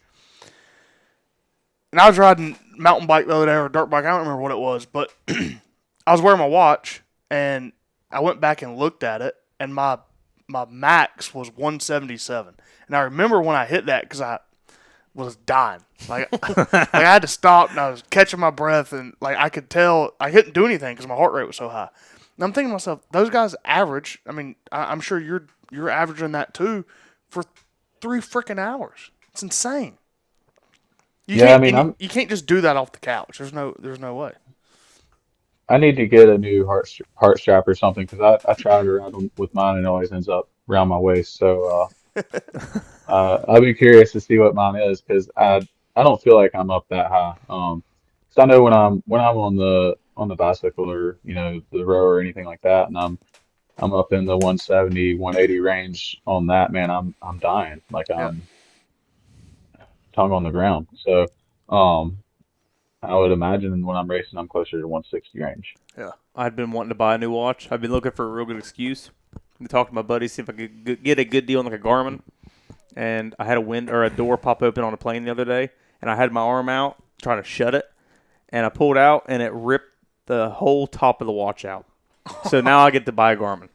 I'm pretty excited about There it. you I go. saw that picture you posted of it. Yeah, I was so pissed off. Door goes flying open, wind everywhere, and I'll lose my watch. Dang. Grant, I don't want to keep you all night, but it's nice to kind of hear your insight and hear the backside of things coming from you, and we appreciate the time. One thing that I did want to talk to you about is the National Enduros this year. Now, I know National Enduros aren't your thing, and you're not a National Enduro guy, and I know you've been on the podium at every round, and you're leading the points, and you won the last 2 races, but you're not a National Enduro guy. 3 championships. But what's the season been like this year at the National Enduros? Like I mentioned, 3-3-1-1. You won the last 2 races. You went out to Kevin Wyndham's Farm 14, and you mentioned that riding that trail was just like riding back home in your guys' backyard growing up. And it just kind of seems like that style of riding suits you, but also to kind of work your way back up and get into the points lead. What's the year been like at National Enduro for you this year? It's been good. Like you said, I've been on the podium every round, so I can't complain there. Yeah, first round, like just things kind of came together, getting my program set together or set up this year, and yeah, I just kind of missed the mark there on bike setup, and kind of struggled there at round 1 in Sumter, and um, yeah, so that was all right. End up third, and then yeah, round 2, Oklahoma. I caught something like Wednesday coming into that. I caught some kind of lung sickness, just like everything sinuses, and I couldn't breathe on Sunday, man. I was struggling. Like after the second test, it was hot out there compared to back home what we've been used to. It was like 80, 85 degrees, but we were out like kind of in more of like a desert, and the sun was kind of just beating on us, but I was a little dehydrated going into it, and after like 2 tests, man, I was kind of like, what test are we on? Like I was like, have we done 4 tests or 1 test? Like I was kind of just out of it, just um, my body was kind of drained at that one, and I was running second going into like the last test, I believe, and made a couple mistakes and let big brother slip by me there. But then the next round down there at Wyndham's, that was awesome. Like you said, it was kind of similar to home, just a little bit better dirt, a little bit of sand mixed into the red clay, and yeah, the guys did a really good job down there as far as like Blake and Corey and the rest of the guys that all helped out down there setting up the track. It was like a true enduro. A lot of these trails they've been using for the last I want to say 15 years or so. About as long as I've been running enduros, we've been running a lot of the same trails, and they get faster and straighter every year. So it was nice having new fresh trail cut in, and some like true bar banger enduro stuff. So it had a good mix too, man. It was like down there. I would say it was the best enduro I've done in probably ever. I mean, it was so much Dang. fun. Just the trails. It was perfect, but the dirt was perfect. I mean, everything just lined up like, we got the right amount of rain and everything. So yeah, it was um it was cool doing that like last Yeah, watching you and Stu go back and special forth. test as well. That Yeah, was yeah, super that was cool. cool. So I was kind of bummed I didn't put on the scoop tire. I was the only pro that didn't put on the scoop tire, so I just ran regular knobby, and I think I missed out on the test win by like 2 seconds or something. But yeah, it was that was cool, man. And then after that, we went back over and did the podium stuff, and then K-Dub was trying to talk Stewart into doing the pond skim, and I was like, "Come on, dude! Like, if I didn't have my bike just sent away, like, I'd be all over this, man. Like, Kevin wants you to skim his pond, like, let's go." So, um, yeah, they were kind of. I think he was a little nervous there, but then he got the okay from the Cowie guy to go do it, and he watched a couple of videos, I think, and it's like, all right, we're A going. couple So YouTube he jumped on his videos. bike, and yeah, something like that. I can't remember.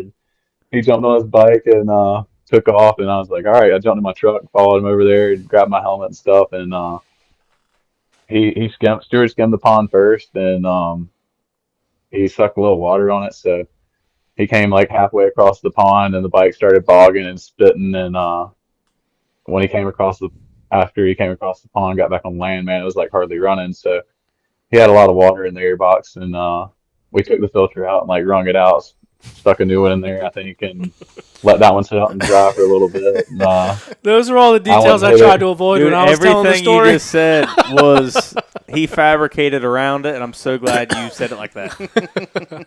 We did damage control afterwards. I didn't mention any But of Grant that. Baylor's motorcycle did not go across that pond, so he is safe, son. Doesn't matter what the other bikes did. His bike was all good. Hey, Grant, have you like seen a big difference this year? Like, obviously your brother running national enduros, and at the beginning of the year there was a big kind of debacle over raising for $20 an entry. Have you seen a difference in the atmosphere and maybe a little bit of the track since they got guys like Corey and just going in there prior and kind of putting their own twist on some things? Yeah, I mean, I think it's been good. Like in my eyes, I think it's been awesome. I think it's been great. There's a lot of older guys that are giving some backlash on it just because they don't like change, but things got to grow and we got to make it better. So it might take $20 here and there, but you can't go out to eat and feed yourself for less than $20 these days. So that's hardly anything. But yeah, it's as far as like Corey and those guys, man. Like I said, like they've done an awesome job with the trails and stuff, and they're great guys to be around. So um, yeah, no, I mean I think it's going great. And the seventh test, the special Super super test. test or whatever. Yeah, I think that's pretty awesome. So and the 2 day format down there at Wyndham's, I think that worked out really well, especially for the racers. I feel like for pros and amateurs, it helped out a lot. Like we weren't in each other's way out there much, so um, it was kind of going from there back to Cherokee. It was like holy crap! Like there's a lot of guys out here on the trail. Like we're kind of spoiled down there. So that side of it was cool, and I'm sure those guys didn't mind not being run over by us. So yeah, I think it's going good. Did you think that the trails felt like they were made a little bit safer since you have someone like Corey Buttrick kind of proofreading it before? Because I've been to some enduros in the past where maybe the club guys are, not A riders, and just some of the stuff they're making and some of there's no X placards anywhere. Have you kind of noticed any of Yeah. that? Because there's been a couple of spots, even at Sumter, that I noticed that when it was placarded, I liked it better. So I would say I haven't noticed anything, which is a good thing. You know what I mean? Like Yeah. if I have noticed anything, it would probably be something bad. So um I've seen like one weird stop on the side of the track. That's it. Like it's been awesome as far as I think those guys are doing a really good job making sure that we have a good safe trail to be on.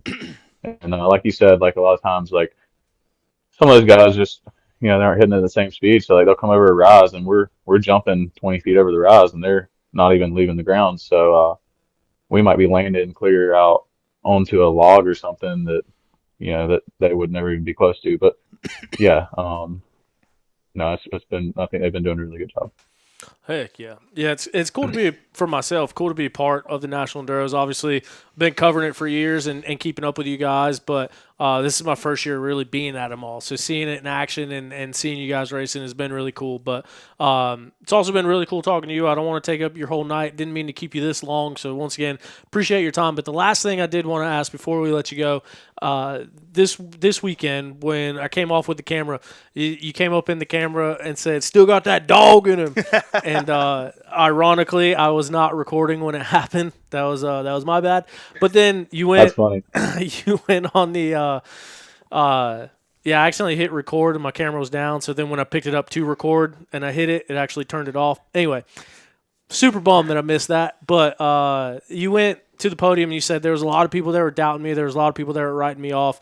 And you basically just said, this is where I am, and kind of just made your own proclamation to it. So I guess when it comes to this thing and like looking for rides and everyone, you never know what's going to happen from one year to the other. And you mentioned how much it took to get your deal done this year. There was a lot of uncertainty for you coming into this year, and don't know what the future holds. But I guess from that perspective, to be able to come back out there and show that you can win races, to be in the lead of the National Enduro Championship, I guess the last thing I want to say is just what do you have to kind of say for yourself as far as where you're at in your career and saying or that you still have the speed to win at both series?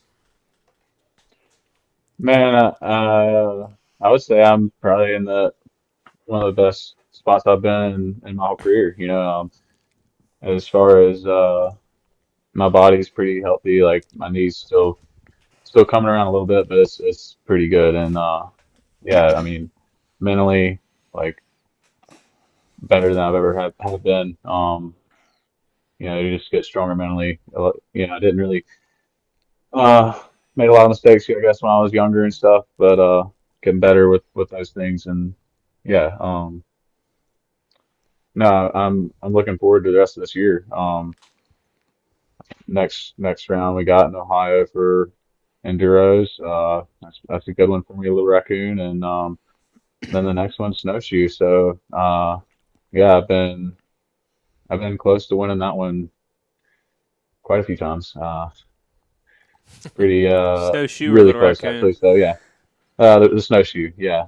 Dude, if you get I'm a still. freaking snowboard for your brother, I'm gonna freak out. Hell yeah. I gotta get one. Man. I got a longboard up there, and I mean I've been on that podium. I don't know, A just bunch. just about every other year I've been there Yeah. at least. So and every time I'm on the podium, it's usually second and within seconds of the win. And I usually end up ripping something off my bike, hitting a rock, and that's what cost me the win. So I guess this year I'm gonna try my best not to hit anything and keep Bulletproof the that bike thing. going. Yep. I was standing right there, 2 years ago when you came down out of Pro Pits onto the road. Swipe On the the front. very last lap. I don't think you had. Oh, when he lost the brakes and hit that girl and knocked her down the hill. Oh Yeah. shit! Yeah. I filmed that. I watched it. I was standing right there. So Yeah. Yeah, that was a tough one, man. That was see, like that was one of those ones where I should have just been a little more patient. I think I lost the race by about 2.5 seconds, yep. and just going down the hill and hitting that power pole, that was 2.5 seconds, and right before that, you didn't really see it, but what transpired into that wreck that power pole hit down the hill, and the girl, the turn before that, I'd wrecked right there coming down the power line, so. I was right on Johnny's rear tire. He had just passed me, and I knew, to stay within 10 seconds of him, and and we got this thing. So I was doing my best to stay right behind him and just kind of push the subject a little bit and tuck the front, and then I scrambled up real quick and jumped on the bike and gave it full throttle down the hill, and then I was halfway down the hill and I said, "Oh yeah, I don't have brakes." So I started shifting down as fast as I could, and I grabbed the front brake, and I was doing all I could. It was one of those moments where like I thought I was going off the mountain for sure. Shout out to that girl for being in the way, though. That was awesome. Yeah, yeah. Really saved the day. She saved me, and the power pole saved my life for sure. I mean, it would have been ugly if I went down. I mean, it was a pretty good like straight off drop, and there were some pretty good rocks down there, so it wouldn't have been cool. But yeah, I mean, I completely forgot that like I didn't have. Well, I didn't forget. I just didn't think about it. You know, like when I got up, I was like, "We gotta go." You know, like just go. So I pinned it, and then I was like, "Oh, we gotta stop." Like, Dude, we gotta stop right now. there's been a whole lot of girls getting hit by motorcycles the last 2 years. It's about time. Yeah.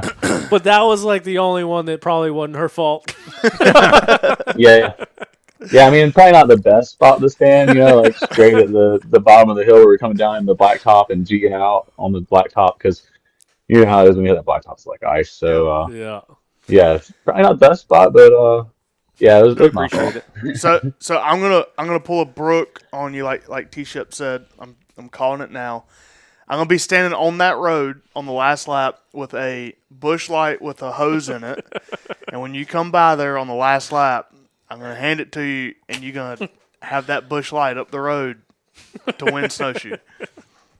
Yeah, I'll be there. If you're winning, will you take the beer? I might have to. Great. Hey, It's you gonna, won't be. Listen, It's going to have a nice electrolyte mix in it. It's not alcohol. Yeah. You're No, going to it's take the beer. win. You're going to get him disqualified. I for will drinking say, and riding. I can. Yeah, no, I'm not. I can't do that. I can promise you that you. But didn't McGill crush a beer at Howard's Hole one time? Oh yeah, Oh, and yeah. that's what I'm getting at. You will not be the first XC1 factory rider to grab a beer there on the last lap. Noco took one. Yeah, so did his teammate. No. So Anyway, That's funny. it'll be there. we'll play that one by ear. But, hey, man, thank you a ton for – I was gonna say I did take a sip of beer after the race this weekend, and I don't know if y'all saw how that went, but yeah, someone came up and was like, "Hey man, you want a beer?" I was like, "Sure." You know, he's like, "Oh, it's a Canadian beer.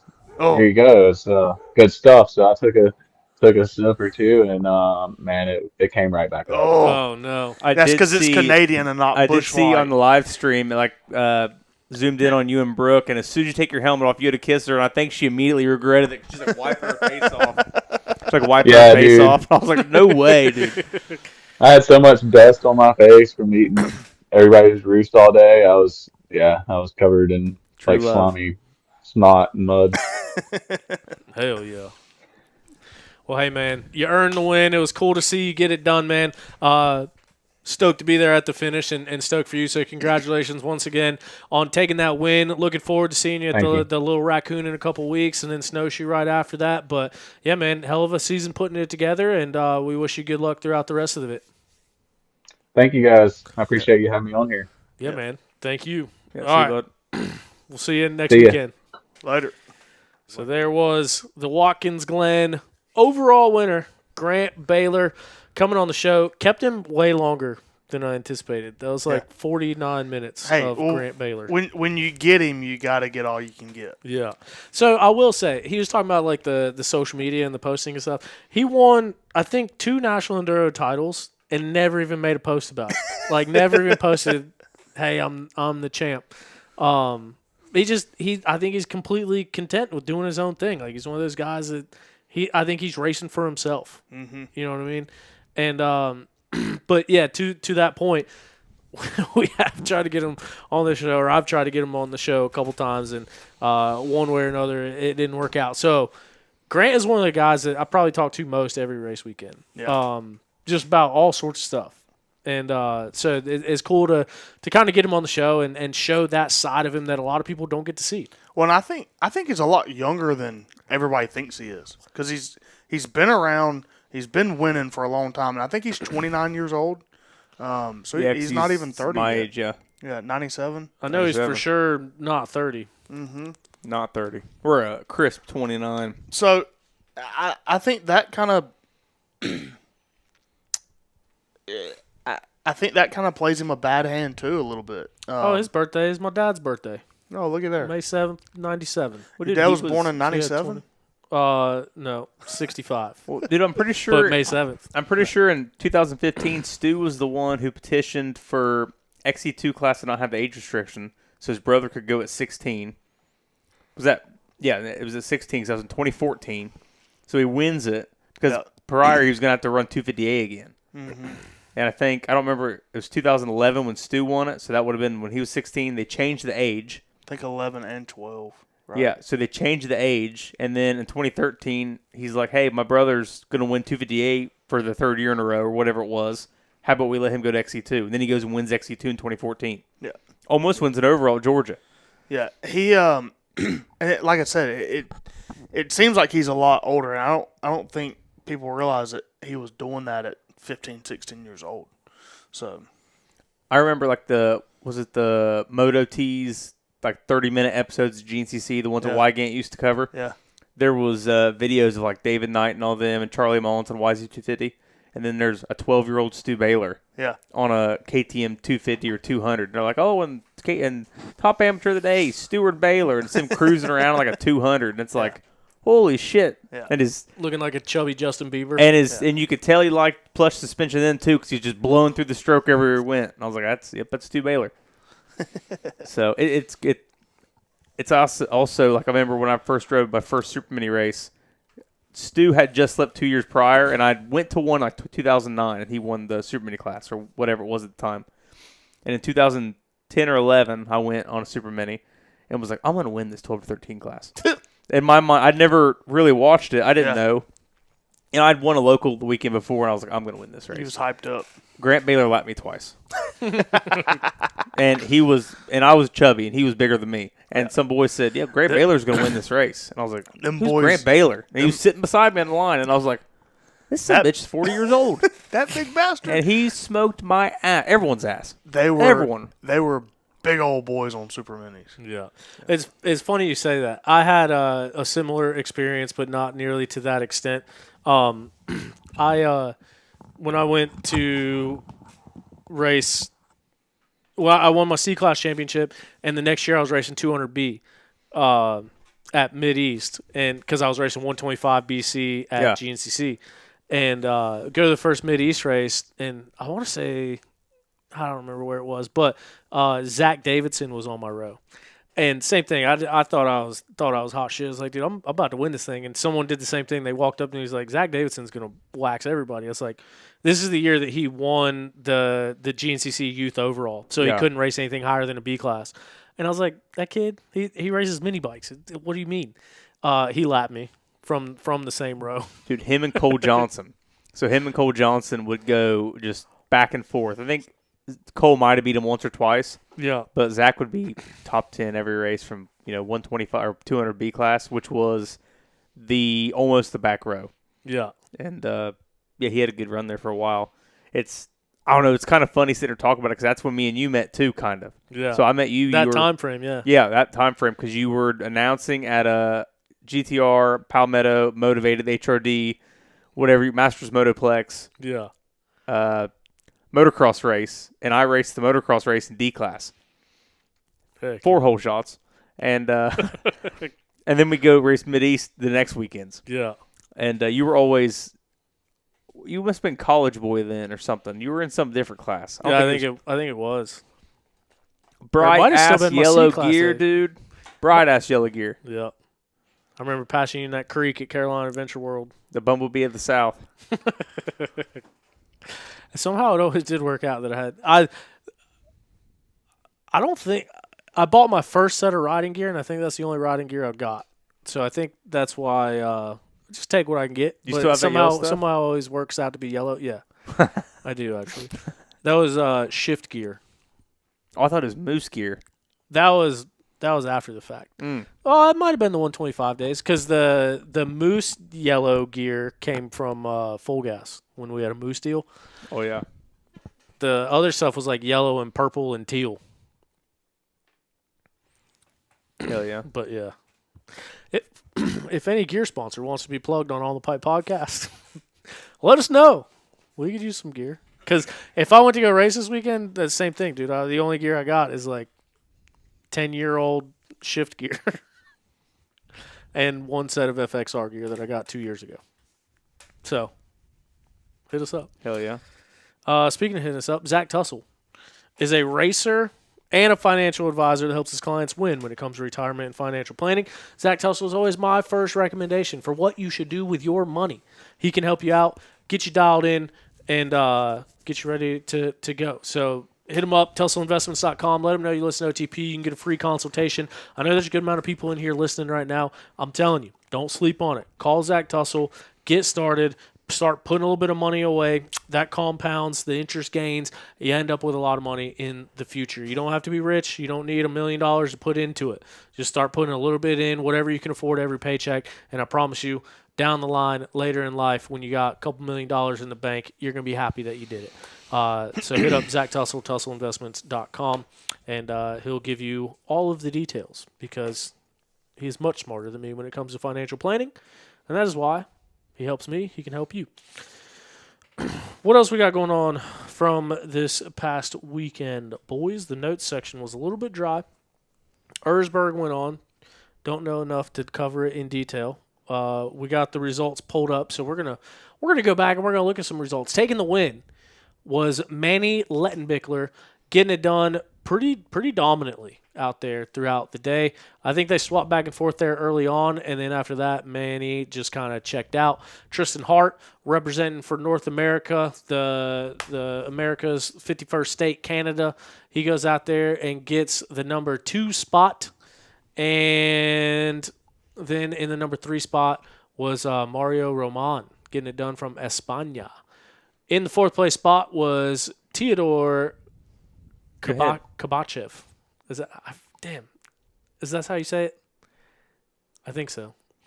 Mitch Brightmore in the number 5 spot. James Moore in 6th. Michael Walkner in 7th. Ashton Brightmore in 8th. Eddie Carlson 9th. Graham Jarvis at 51 years young.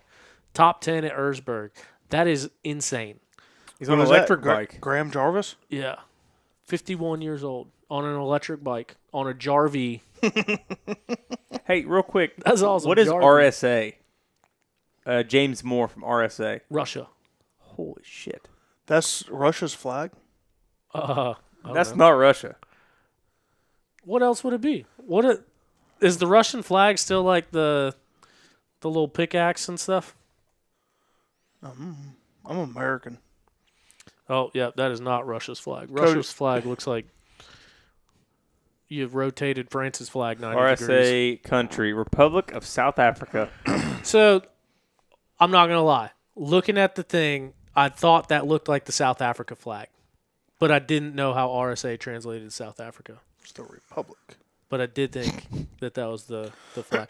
Anyway, down in the 13th spot. Oh, I missed somebody. Lorenzo Grandola in the 11th place spot. Toby Martin in 12th. And then your top finishing Yamaha on the day, Cody Webb, 13th place, still makes it to the finish on his it says WR 250F. But Wide ratio, cuz. on a Yamaha 250F. I thought he was riding the 250FX. Maybe in Europe he had to ride the WR for whatever reason. Wonder if they don't have FXs over there. They have WRs. Well, I think he had to run a headlight too. He had a headlight on the bike. But He said in his post that it was a WR. But I bet you that wide ratio transmission helps. They probably shipped their Especially race first. engines over there and built a bike.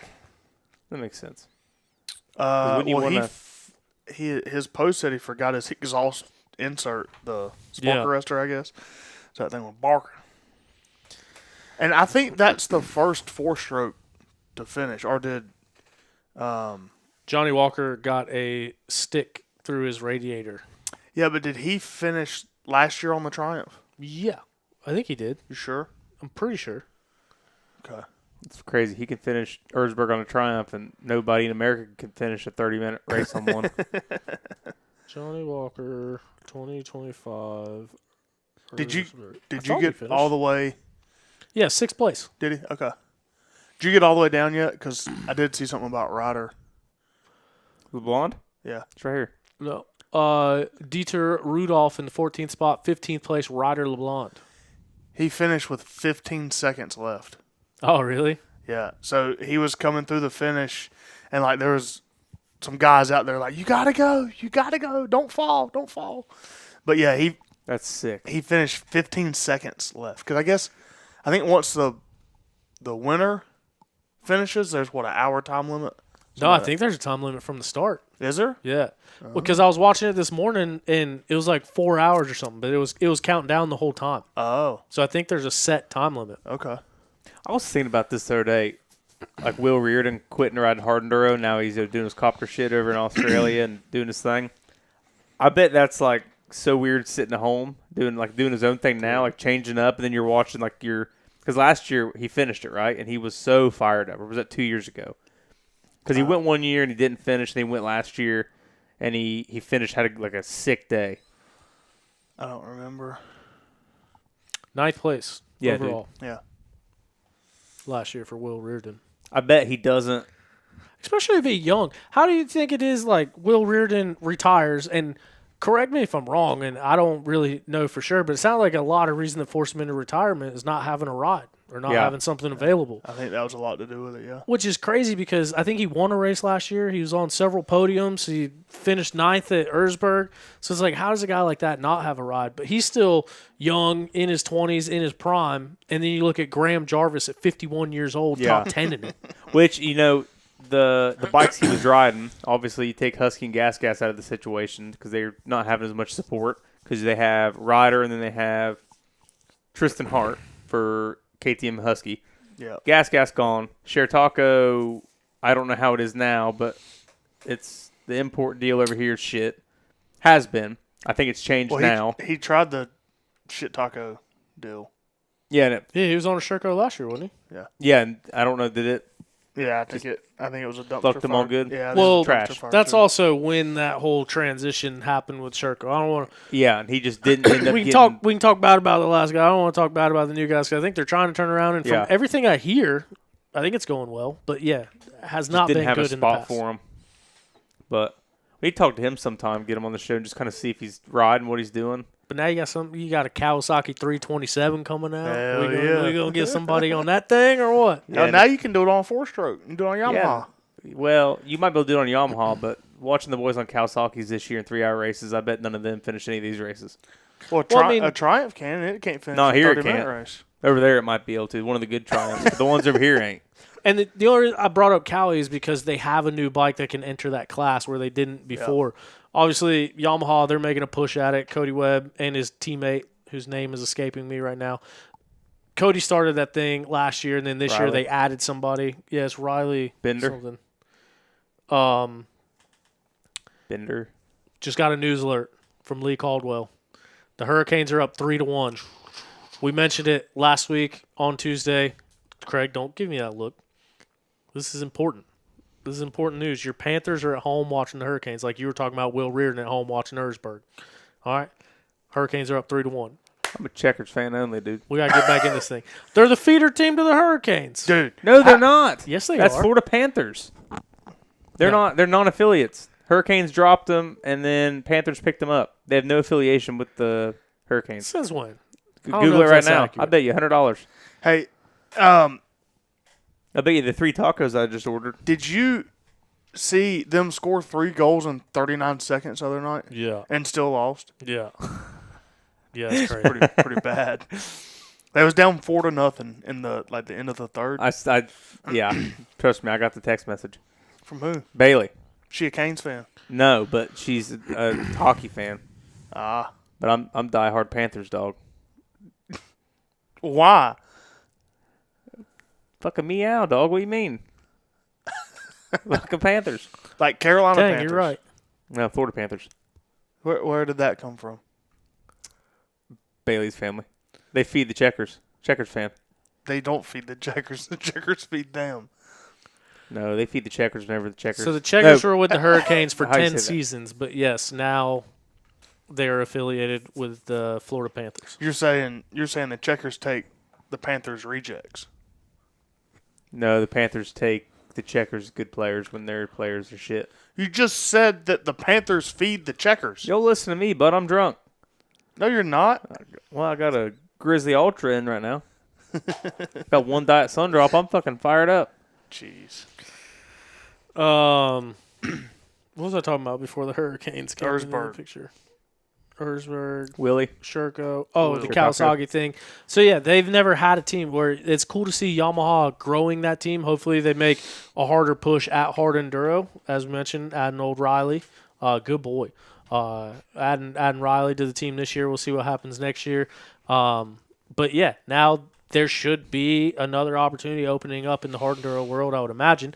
And on that note, we got word that maybe there's somebody that has ridden one of these Kawasaki's, the two strokes, and maybe that person compiled a list of questions to get cleared with Kawasaki to come on this podcast to talk about it. So hopefully that should be coming soon, and we can get clearance so we can get everything ready and we can get do that before- someone on here to talk about that Before bike. everyone else gets to ask questions, too. Let's put it out first and Yeah. freaking clickbait it. So- Let's make some money off this shit. He said that, this person said that every media outlet reached out to him, which, how does everyone know who rode the bike and how he could have rode it? Anyway, wanting interviews, wanting information. And there's an NDA in place, and so can't talk about it. But now that it is out and the news is out and the information is out and the bike is out, I think that there's a chance he can talk about it if they do get the okay to talk about their experience with this new Kawasaki two-stroke. It will be talked about right here on the Pipe. Got the exclusive interview. Hell yeah. So just gotta get it cleared. But hopefully that'll be coming down the pipeline at some point. Yeah, no, it's pretty exciting. Pretty cool. All right. Where's that from? This is Aces Races in Southern Ohio. Just looking at the results. Aces Races. Oh, yeah. Good buddy I Ben thought Ace Carpenter. was the place for the helpful hardware folks. Good buddy Ben Carpenter out there just mopping it up, second 250A. Mopping it other than the one guy, Landon Beatty. We had a guy come into work today, and we have a coffee maker at work. Give customers coffee. He's like, "Man, that's good coffee." He said, "What's in that?" And somebody said, "Folgers." He said, "The best part of waking up is Folgers in your cup." And it was stuck in my head all morning. I'm a big jingle guy. Jingle bells. I don't like that one as much. Hey, I'll tell you something that does kind of interest me is Nick Farringer's been racing a Sherco 250F, and I haven't seen one yet. But everyone talks about it. And it's pretty solid. I've never seen a 250 like a new. They've had them. The new gen. Mm-hmm. I thought they were all 300s, and then maybe it's just this is the first time I've seen Yeah, one getting 250. raced. Did you see Carson Brown on a Beta 250F? Yeah, that was pretty slick. He was ripping. That'll be a game changer out here Mr. on the Jack. East Coast to be able to put some XC2 boys on a four-stroke. Jack's long ass legs on that thing. See, I think Jack rides a two-stroke good. I don't. Yeah. Has Jack Walker spent meaningful time on a 250F? No, Like 'cause he went- came off of mini bikes. He went to XC3. Did he have an amateur year between mini bikes and XC3? Yeah, and then on he a went to Beta XC2. 200 or a Beta 125 doing the Beta Cup. He was racing like 200A. Yeah. So, Jack, has he even experienced a race on a He has- 250F? I don't He think can't so. go anywhere unless he goes Yamaha, YZ 252 stroke. Goes to Coway 327. He got no choice. It is very refreshing hearing Oh, a 252 stroke out there. That reminds me. That bike has been in the talks for years. What? The Beta 250F. I would assume because Supercross team. Yeah, well, I know it was developed years ago, and I know somebody that had a sighting of one in the motherland of Italia. But yeah, and I remember hearing at that time it would be like 3 or 4 years before it was out to production. So to see someone riding it and like obviously they're okay with him posting it because I haven't seen them post anything about it, but obviously they cleared it because there's a video. So I don't know.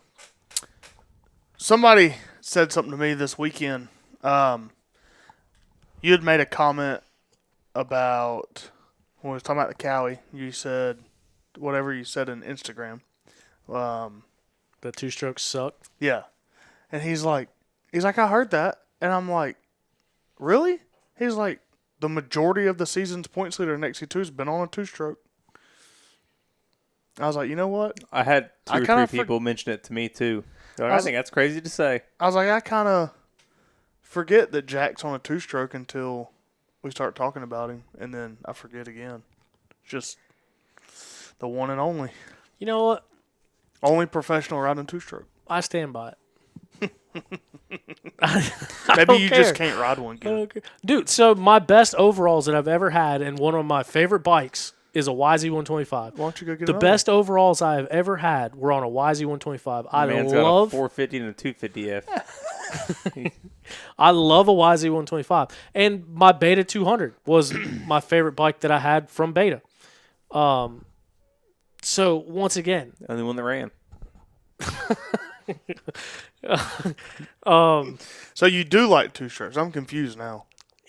just like I said, two strokes are fun.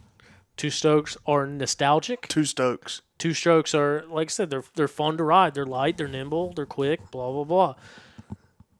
If you're looking to race professionally, why do you think the only person, I don't care if he's been leading the points in XC2, why do you think the only person that rides a two-stroke is the guy that doesn't have a choice? I don't know, but I've seen some Enduro GP guys running like Sherco two strokes, Beta two strokes, They and rip. they rip. Hey, yeah, Jojo. but that's because over Jo- in Europe they got so many damn rules and regulations that they got to ride whatever they can get away with riding. JoJo tried to race a two-stroke this year. How'd that go? Well, about the same as him on a four-stroke this year. Bless his He's heart. coming back. I seen him at the race this weekend. I didn't talk to him, but I seen him there. He's coming He back. was there? No, I didn't see him. Yeah, I mean, like I said, my best races I've ever had, I was hitting in the 30s overall in GNCC morning races. For me, that's really good. Mm-hmm. And I won my championship on a YZ125. So I like two strokes. Or I like the YZ125. But from a competition standpoint, they suck. I'm not going to That's say, I guess that's extreme, but you guys call me out on it, on other people calling me out on it. So that's why I had to use the harsh term, suck. I mean, to each their own. Some people might ride them together better. I apparently rode it better. I think for me, a big part of it was like keeping the momentum up because I get to a comfortable cruising speed and I stay there. I don't like if it's a straightaway and everyone else is going 65, I get to like 40 and I get to the end of it. So I think the YZ125 helped me so much because of the lack of engine braking and kind of keeping the momentum up. Whereas on a four-stroke, you're letting off the gas and kind of slowing down. But when you're talking about smoothness, when you're talking about making power, when you're talking about getting traction, when you're talking about riding for 2 or 3 hours, I just don't see why you would pick a two-stroke over a four-stroke. That's the only thing I meant by that. I mean, Hell yeah. Counterintuitive to a show called On the Pod Podcast. yeah, a little bit. What else we got? I'm hungry. I don't know. I think I'm about to. My eyeballs are floating. I'm about to pee myself. So yeah, like I said, we started a little bit late, and so we're ending a little bit late. We did the math. Tom looked at it while we were on the show, and 2,430 entries in this weekend's race at Watkins Glen. So think about it from a conservative standpoint. Like, how many people you think went through the gate? 6,000? You think 6?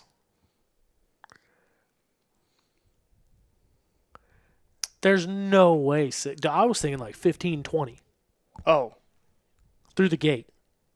you said be conservative, so. I mean, I was going to Doesn't base. GNCC put out like I was going a to say 10,000 on a conservative side. I think it's more than 10,000. doesn't Really? GNCC put out like a summary sometimes? Wonder if they put one out. They used to, No, they have been this year. but not with the total number of entries and riders. I don't think. No? Hey, we got a whole lot of people in the comments too. We didn't look at any of them. Well, anyway, so what I was going to get to, 2430. I think it's a little bit more than $100 a race, so that's $250,000.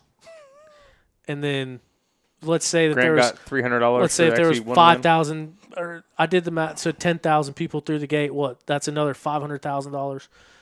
and Grant, so that's $750,000 on like a small side, and the pro purse is $10,300. Like I hate to bring this up, and like I don't want to sound bad for GNCC. I appreciate GNCC. I love GNCC. It gets my blood flowing, my heart revving, just like a Yamaha does for me. But when you look at it, and like the premier guys in the sport, the premier guys doing this, and like even just hearing a little bit about Grant's financial situation with the fact that he is on that Red Bear team, but not really on that Red Bear team, and so like a lot of these guys get big bonuses. Not everybody that does good in these races gets big bonuses. And I don't know. They raised the payouts for the overall winner from $1,250 to $2,500 2 years ago, but still $2,500 when you look at what the series is bringing in, when you look at how good Racer TV is doing, how big Racer TV is, the sponsors for Racer TV, and kind of showcasing those professional athletes. Like I just don't think that these guys should be making less than professional boogie boarders and professional dart players. What does a boogie boarder make? I looked it up, dude. When I was sitting there in Hawaii, I was looking at a boogie boarding tournament, and I was like, just for shits and giggles, I'm going to look up what the payouts are for this. It was a random weekday in Hawaii, and there was a boogie boarding competition going on.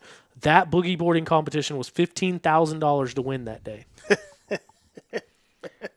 And then that's when I went on a rabbit hole and started looking at everything else. So I don't mean this in a bad way. I'm not saying it in a negative and condescending way. I'm saying it as a way of let's show that this is the premier series. Let's show that these are premier athletes. Let's show that guys like Dante Oliveira can come out here and race at GNCC and then go out and get points at a Pro Moto.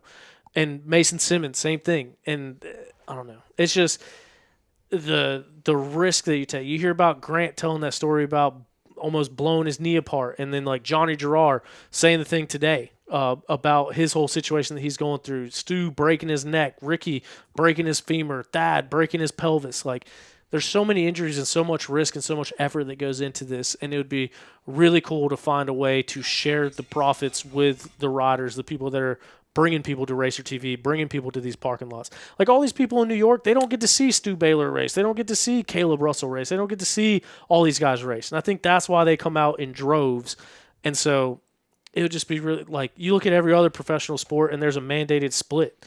Like for the major sports, it has to be between 49 and 51% of the profits go back to the athletes. We're at less than 1%. And so, like, I don't mean that, like I said, this is not a shot. It's not anything negative. It's just, like, a call to let's.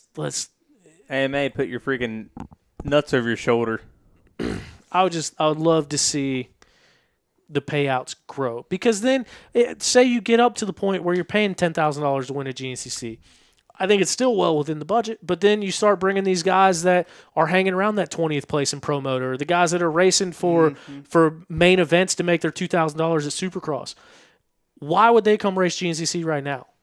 There's no incentive. Right. So if you got it to the point where, like I said, you made $10,000 to go win it, maybe we'd see a Jordan Smith come out. Maybe we'd see Aaron Plessinger come out at some point. You know what I mean?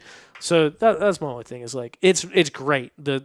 Especially the way that the economy is right now, the way that tariffs are right now, the way that inflation is right now, the way that gas is right now, for that many people to go to upstate New York and race is an amazing thing. Mm-hmm. And GNCC has it covered. Like, they put on a great event. They brought people from all over the place to come race it. I would just love to see the payouts coincide with the effort and the performance and the professional athletes that are out there doing it. But there's nowhere else that people are going to get the same thing they're getting from there, so there's no reason for them to change it. Other than just to be nice. Question, kind of changing subjects. I think my camera made it almost the whole way. Did you see that Flow Racing was involved in the broadcast this week? Yeah. What was up with that? Do you know? So, I would imagine that Flow got involved. So Flow Sports started out as Flow Wrestling. Like when I was in high school, Flow Wrestling was the only way to watch wrestling. But now they kind of do everything. But they have all these broadcasting rights at racetracks throughout the country. And I think everything outside of NASCAR, Flow Racing has the rights for at Watkins Glen. So I think, like, I don't think they strong-armed them into it and said, hey, you have to let us stream it. I think they were like, hey, we have a big platform. We can get you out to are motorsports enthusiasts that kind of like you ran into a guy in that town that didn't know anything about GNCC. So I think it was kind of a way for them to be like, hey, we'll take this, we'll put it out there for more people to see it and see what's going on. Which I thought was really cool. I didn't look and see what Flow Racing's numbers were on the broadcast, but I thought that was a pretty cool thing. Interesting. Mindy said she's transitioning to a boogie boarding career right now.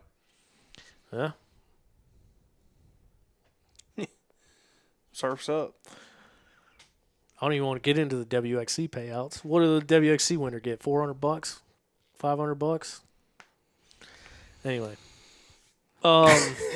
I hate bringing that stuff up because, like, I don't want to create enemies or do anything bad, but at the same time, like, I started this show to advocate for these riders, and I'm never going to stop advocating for the riders. And I mean, same thing. If you were making $30,000 and paying out $10,300 for your pro purse, like, I get it. That's more than enough. But like, when you look at these numbers, you look at these entries, I think we got room in the budget to kind of up the ante a little bit. But it's not my money to spend. So it'd be interesting to know, like, obviously it's never going to happen for us, but to see the books, right? Just to open up the book, see what, like, insurance cost is, see what... Show us your taxes. Is that what they told Trump? See what it costs to the landowner, like to the venue, to the overhead that they have, and just I don't know, it'd be curious to see. You know what I'm saying? But it'll never happen. No doubt, they are spending a lot of money. They're spending more money in a weekend than I went for a long time making in a year. I don't take that away at all. They're spending a lot of money. But I still think there's some room in the budget. Margins are good. I don't know. That's all I got to say about that. Can't wait for someone to just tell somebody what I said out of context and get a talking to about it. So. Nah, it'd be all right. Tell them to come on the show and explain it to us. Yeah. Yeah. Freedom of speech. Eat a dick. Hell yeah. Hey, it's 6'9", 26. But I mean, also the same thing too. Like, if those pro riders weren't they are the program. Without, I know everyone says the amateur pays the bills. The amateurs don't go to that race if the pros and the semis aren't there, and that is perfectly evident by look how many local series they are. You don't see all of these pro riders going to these locals. You see them going to GNCC because of the spectacle and like the Racer TV broadcast. They're not going to do that for just amateurs. Like, the pro riders are the show, and I just feel like they should be treated as such. It'll be interesting to see what happens. It was at round 11. Yes, Yep. That's what I was going to say. We'll see how much the pros mean. But, I mean, and we did forget to talk about it and bring it up, but the ISE teams were announced. We still have that graphic pulled up. So all but 7 riders, right? No, 4, 3, 7, 10. All but 10 pro riders, well, 9 because Dante, will be at that GNCC. So we'll see. There might not be a difference in turnout at all. We don't know. But the World Trophy teams were announced. These men and women will be representing the stars and bars, the good old United States of America. Johnny Girard, who, if I'm not mistaken, was the top American last year. He'll be returning to the team. Dante Oliveira will be returning to the team. Grant Davis will be returning to the team. And last year, Stuart Baylor Jr. was quite upset that he was not selected for the team. He was campaigning for it. He raced a sprint enduro. He built a grass track. He wanted to do it. Got the door shut on him. This year, he gets the nod. He will be going to Portugal. He is in Portugal right now, racing Enduro GP this weekend, but he will be joining the team, a former 2-time world champion as a member of the ISDE team. Did he do a sprint this year? No. So he didn't qualify. Trophy team you don't qualify for. Okay. Junior team. Cooper Jones is making his way to Portugal on the Junior World Trophy team. Jason Tino will also be on that team, and joining them will be Toby Cleveland, getting the nod for the Junior Trophy team this year. Would have liked to seen Jack Walker on that team. Would have liked to see Nick DeFeo on that team. Obviously, Nick DeFeo is out, still recovering from a broken femur, and Jack Walker doesn't get the nod. But on the flip side of that, when you look at how these guys have been riding, when you look at what Toby Cleveland and Cooper Jones did at the Sprint and Darrell last weekend, when you look at what Jason Tino's been doing, there's none of those three that I could take out. You know what I mean? Like, I'm bummed that Jack's not in it. I feel like he should be, but I don't know where he fits into that mix. I think it is a strong junior trophy team regardless. So if anyone was upset by my Jack Walker comments before, I don't know where you'd put him. I don't know who you'd take out. I think this is a strong team, and I'm excited for them. I think they'll go over there and do a good job. I guess it's just a little bit biased because I'm buddies with Jack and like to see him do good, and he's been riding real good this year. Well, I mean, I can tell you who you take out. You take out Cooper Jones because he's not in the professional class. He's still an amateur. That is a good argument. I mean, nothing Doesn't he against run, Cooper. he runs nothing professional in sprints, doesn't he? He runs Pro 2 in sprints. Oh, he may. Yeah, because he got second overall. Yeah. So, yeah, Okay. pro at Well, sprints. And it's a He's sprint. just a professional 250A rider. Yeah. Not talking shit. He's And just one he of the rode- 258 he rode riders a- that does it and makes money do it. He rode a club team last year, I think. But, yeah, I don't know. Super pumped on the junior trophy team. Go ahead and say that again. And then the women's trophy team, they are running it back. Corey Steed, Brandy Richards, and Rachel Guttish look to make it 3 in a row, right? I think they just won back-to-back world titles, right? They're pretty good. I think so. Brandy Richards is utter ISDE dominance. I think we'll see that return this year. And then Corey Steed and Rachel Goodish, they are obviously very fast at the world scale. And Corey Steed might be the first to send some giant jumps again that the men won't send. So looking forward to seeing that. I'll see if Rachel Archer, I don't know what her plans are. I wonder if she is going. Her and Danielle McDonald would make a I think solid showing for They're from different countries, and they're both going. I I thought they're both from New Zealand. I think Danielle's Australian. Yeah, she's Australian. What? Oh, NA means Australia? Isn't that what her thing says? I think that said not available. Well, NA would Oh, I not thought be. she- Because I New did Zealand. notice that on her results. NA would not be New Or Zealand NZ. anyway. It'd be NZ. Here, fuck this. I'm pretty sure the NA that was on her thing was due to not available. If you're wondering why I haven't switched to my camera, Parks it either NA. overheated or died. It no longer works. She gone. It made it pretty far. Farther than I thought. Trying a different camera out for that one. Anyway, yeah. That'll do it. I think we're ready to wrap this show up. Tom, Craig, appreciate you boys coming out and joining us this week. We'll check in with the Hurricanes game. I've seen you doing some stuff over here. Looks like the Golden Knights Well, scored. They scored, and then they took it away, and then they immediately scored again. Oh. All right. Well, we're going to go watch that. Thank you guys for watching and listening to On the Pipe podcast. Do we want to get to the comment? This has been a busy There wasn't a show. whole lot. Forgot, I mean, forgot about all the comments. My bad about the comment. There was a lot of them too. Come back next week with the same comments. Maybe we'll jot some of those down and talk about them next week. But Don't anyway, lie to those people like that. thank you guys for listening. Thank you, Yamaha Motor USA, right here. Got us dialed in. Appreciate everything that they do for us. Go check out your local Yamaha dealership. See how that blue crew can rev your heart as well. Thanks, Fred. Thanks, Tom. Thank all of you for listening to On the Pipe podcast.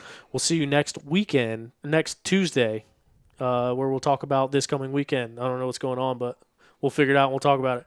See you guys. Bye. See you.